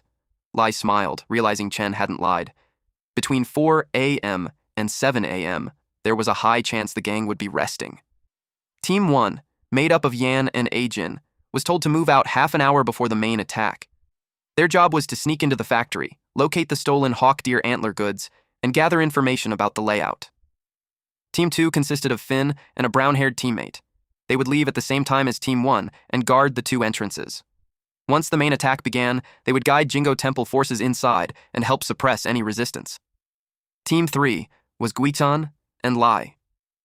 Their mission was to start the final assault, create chaos, open chances for the other teams, and hold off any high-level enemies until reinforcements arrived. Finn looked uneasy and asked if their backup could be trusted. Lai told him not to worry. Earlier, he talked to Louisa about what Chen had said. She grabbed his hand. She assured him that if the information was confirmed, Cat Street would help as well. Lai believed her. 60 minutes until the general offensive begins. A car sped through the road. It was Chen. After making a turn, he stopped the car. He stepped out and looked at the factory from a distance. He took out his phone. He saw a message from Lai, telling him not to worry because everything would be settled soon. Jingo Temple had even sent out their elites. Lai had even attached a confident photo of himself, but Chen still looked uneasy. Suddenly, he received a call from a royal cat operator, Datang Lizhou Yitong. His face turned serious.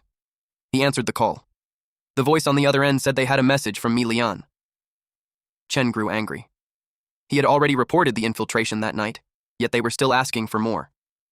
They warned him that if he didn't want to lose his imperial cat, he had better stay quiet. He was told not to reveal anything about the factory to those people. Then he received a photo. It showed Baji tied up, with Milian holding a dagger beside him. Chen's face turned pale. He rushed back into his car and sped off. Meanwhile, inside the factory passage, Yan and Ajin moved carefully, but Yan accidentally kicked a small pebble. They froze. The pebble hit a metal pipe with a loud sound. At once, someone called out, asking who was there. A man shined a flashlight in their direction. There was no one in sight, but he felt something was off. He and his partner searched the area. They found nothing, since Yan and Ajin were clinging to the ceiling. They felt uneasy, but eventually left.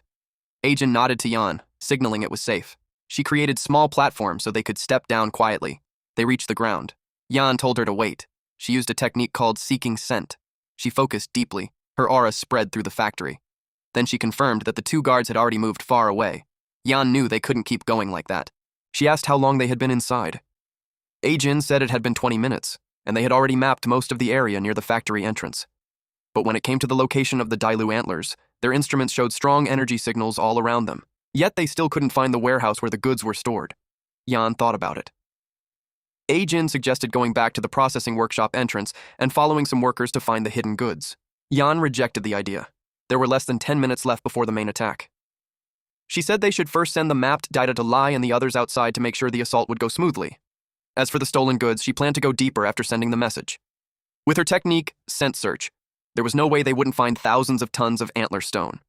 Ajin agreed with the plan. They continued moving forward. Suddenly, Yan sensed something behind them. She turned around confused when she saw Lie. She asked what he was doing there, but he suddenly rushed forward and attacked them. Meanwhile, in the forest, Guikan was asleep. Lie told her that her phone was ringing. He shook her awake, saying that Yan and the others had sent a message. She jolted awake, wiped her drool, and checked the message.